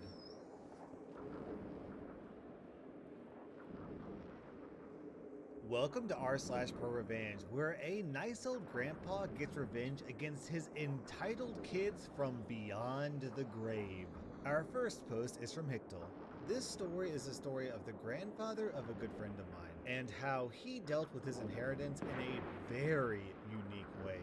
He had 2 sons, and each of them also had 2 sons. In the last year of his life, my friend and I visited him every morning and every evening. You see, he didn't want to go into a retirement home, and apart from getting ready in the morning and in the evening, he did not really need help. Now, I need to explain something real quick. Back in the day, we still have mandatory service in the Army for 12 months, but there was several ways around it. I will only explain the most common ways since it is connected to our story. You see, instead of going to the Army, you could say you refused to go to the Army for ethical reasons, which was really just a formality. You simply wrote a 1-page essay about why you think you being in the Army would violate your personal ethics, and they pretty much had to accept it. But that meant you had to go into civil service. Civil service could be any kind of job that, in a wider sense, is a service to society. So these jobs range from kindergarten to retirement homes and anything in between, like hospitals, homes for the physically or mentally disabled, Meals on Wheels, pretty much anything you can imagine. You would be paid for that time the same amount of money you would get in the Army, and had the right to certain perks like a free room, health insurance, work clothes, etc. The same stuff any soldier gets. Plus, since soldiers get free food, you either got free food or a food allowance. I did my time in a retirement home, and it was an awesome experience. I think a job like that really widens your horizons as a young, arrogant turd, and really matures you and shows you what is actually important in life. Back to the story. I was just done with my time in the retirement home, and for 1 year simply wanted to work around and make some money. Then, one of my best friends comes to me and tells me he needs my help. His grandpa can no longer do everything by himself, but really only needs help in the morning to get ready and in the evening. Since I have learned how to do this from real professionals, he asked me to show him, so his grandpa does not yet have to go into a retirement home. He later admitted Grandpa said he would rather kill himself than get into a nursing home, and he seemed really serious about it. He didn't tell me at the time, since he didn't want to pressure me into helping him like that, which I really appreciated. He was one of my best friends, and I really liked his grandpa. When I was younger, I didn't have a grandpa, but we visited him all the time, and I became his unofficial 5th grandson. So, of course, I said yes. The original plan was to show him for 2 to 3 weeks, and then observe him for another 2 to 3 weeks. Then he would do it on his own. But we ended up doing it together for over half a year. Then Grandpa had a stroke and died within 2 days in the hospital. 2 days later, my friend asked me to come with him to the lawyer where the last will would be read. His grandfather had specifically asked that his will should be read the day before he gets buried, which is quite unusual, but not illegal as such. I asked why he wanted me there, and he told me the lawyer had officially invited me, since Grandpa had left me something as a thank you for my service. I was a bit embarrassed, but also happy that Grandpa had thought so highly of my service, he even put me in his last will. Now, my friend's dad is an entitled butthole, and the same goes for his uncle.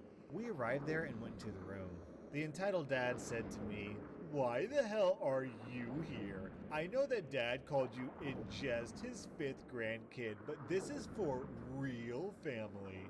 Entitled uncle said, "I bet the little gold digger hoped he would get some money in the will." I was asked to be here by the lawyer. Take it up with him. I have no idea why I'm here. "If you pull something to get his money, I will sue you so hard, even your kids will still need lawyers." My friend said, "Show some respect and stop shouting. I know you two did not really give a flip about your dad, but show at least a minimum of respect." "How dare you talk like that to your elders, you little turd." "You two get exactly as much respect from me as you showed your own father. None." He really shouted the last word, and it finally shut the two up. We sat down and still had to wait for the other 2 grandkids to arrive. The 2 sat right behind us, and what they talked about really made my blood boil. Apparently, they had gotten new cars, new jewelry for their wives, and had planned a huge holiday. All that was paid for by credit, and they had planned to pay for it with the inheritance. None of them said even a word about missing him. Being sad that he died? Nothing. Only me, and money, money, money. They seemed to be in competition as to who could spend the inheritance faster the way they planned away the money. Then, finally, we were all there and the lawyer read out a short letter. What I'll tell you here is a much shortened version, but the real thing was several pages. But it boils down to this. "In recent years, I more and more realized that some people in my family cared a lot more about me than others.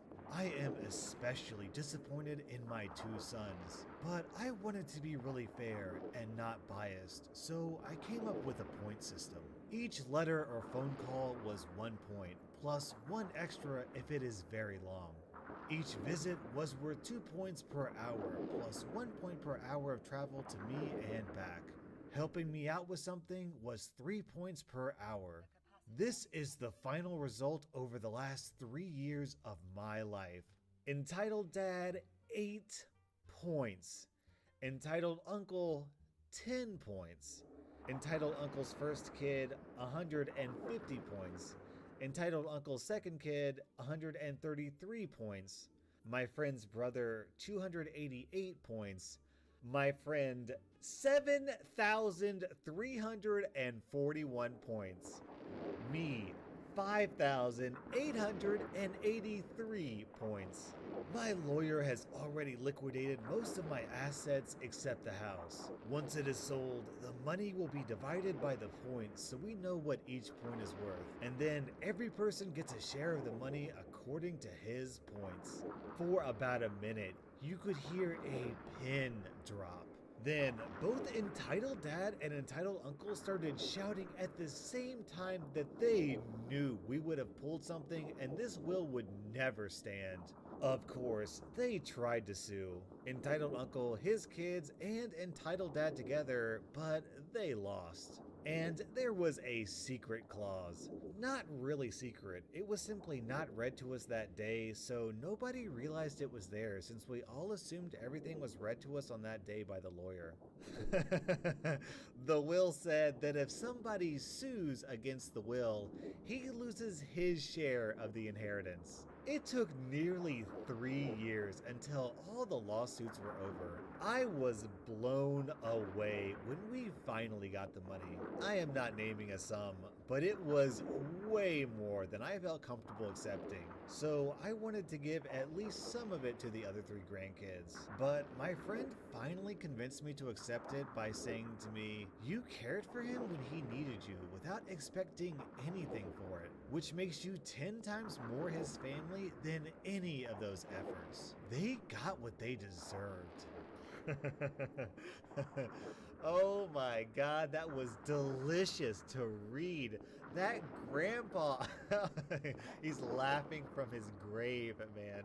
This point system is brilliant. It's an objective measurement of how stuck up and entitled these people actually are. I am so glad that OP and his friend got the inheritance that they actually deserved. Our next post is from Want to Avoid Drama. 2 years ago, a new family moved into our quiet little neighborhood and began their reign of terror. We lived here for over 20 years in this neighborhood, and except for these past 2 years, it's been wonderful. I love our neighbors, except this family. This family sucks.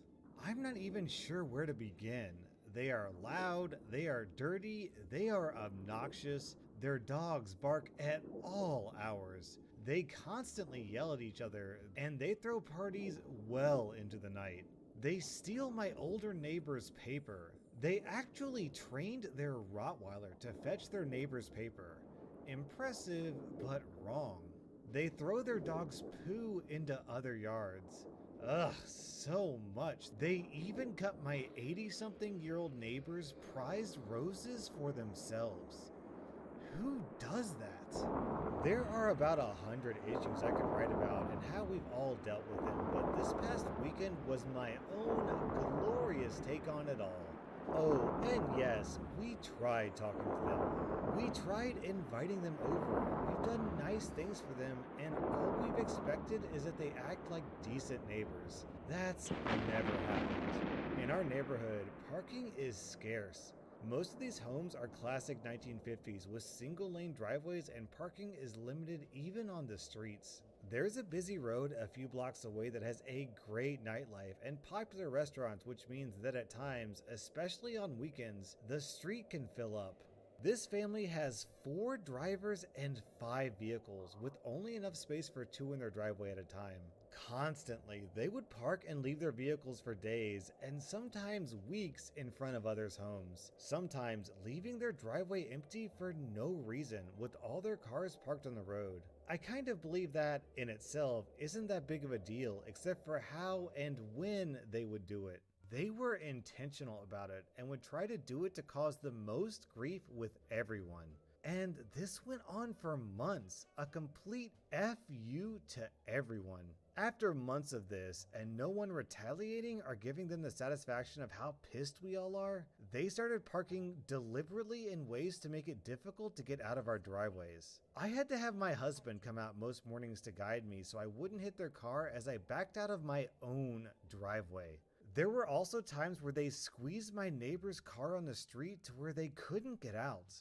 Finally, an older retired neighbor goes down to the city police station and inquires about what to do. They found a code or law stating that so much space from the sides of driveways and yada yada yada is required. So we come home one night to freshly painted yellow curbs outlining every house surrounding this one.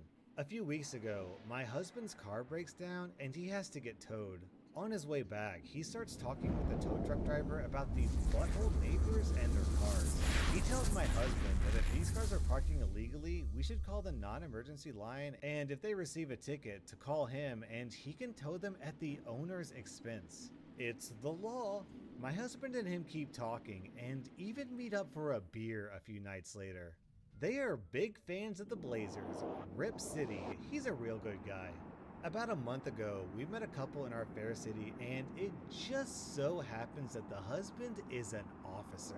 We were already planning on meeting that Friday night, and when we met, I brought up the butthole neighbors and their parking. He says that he'll drive through on his shift, and if he gets time and if he sees them parked in the yellow, he has no problem ticketing them. Great.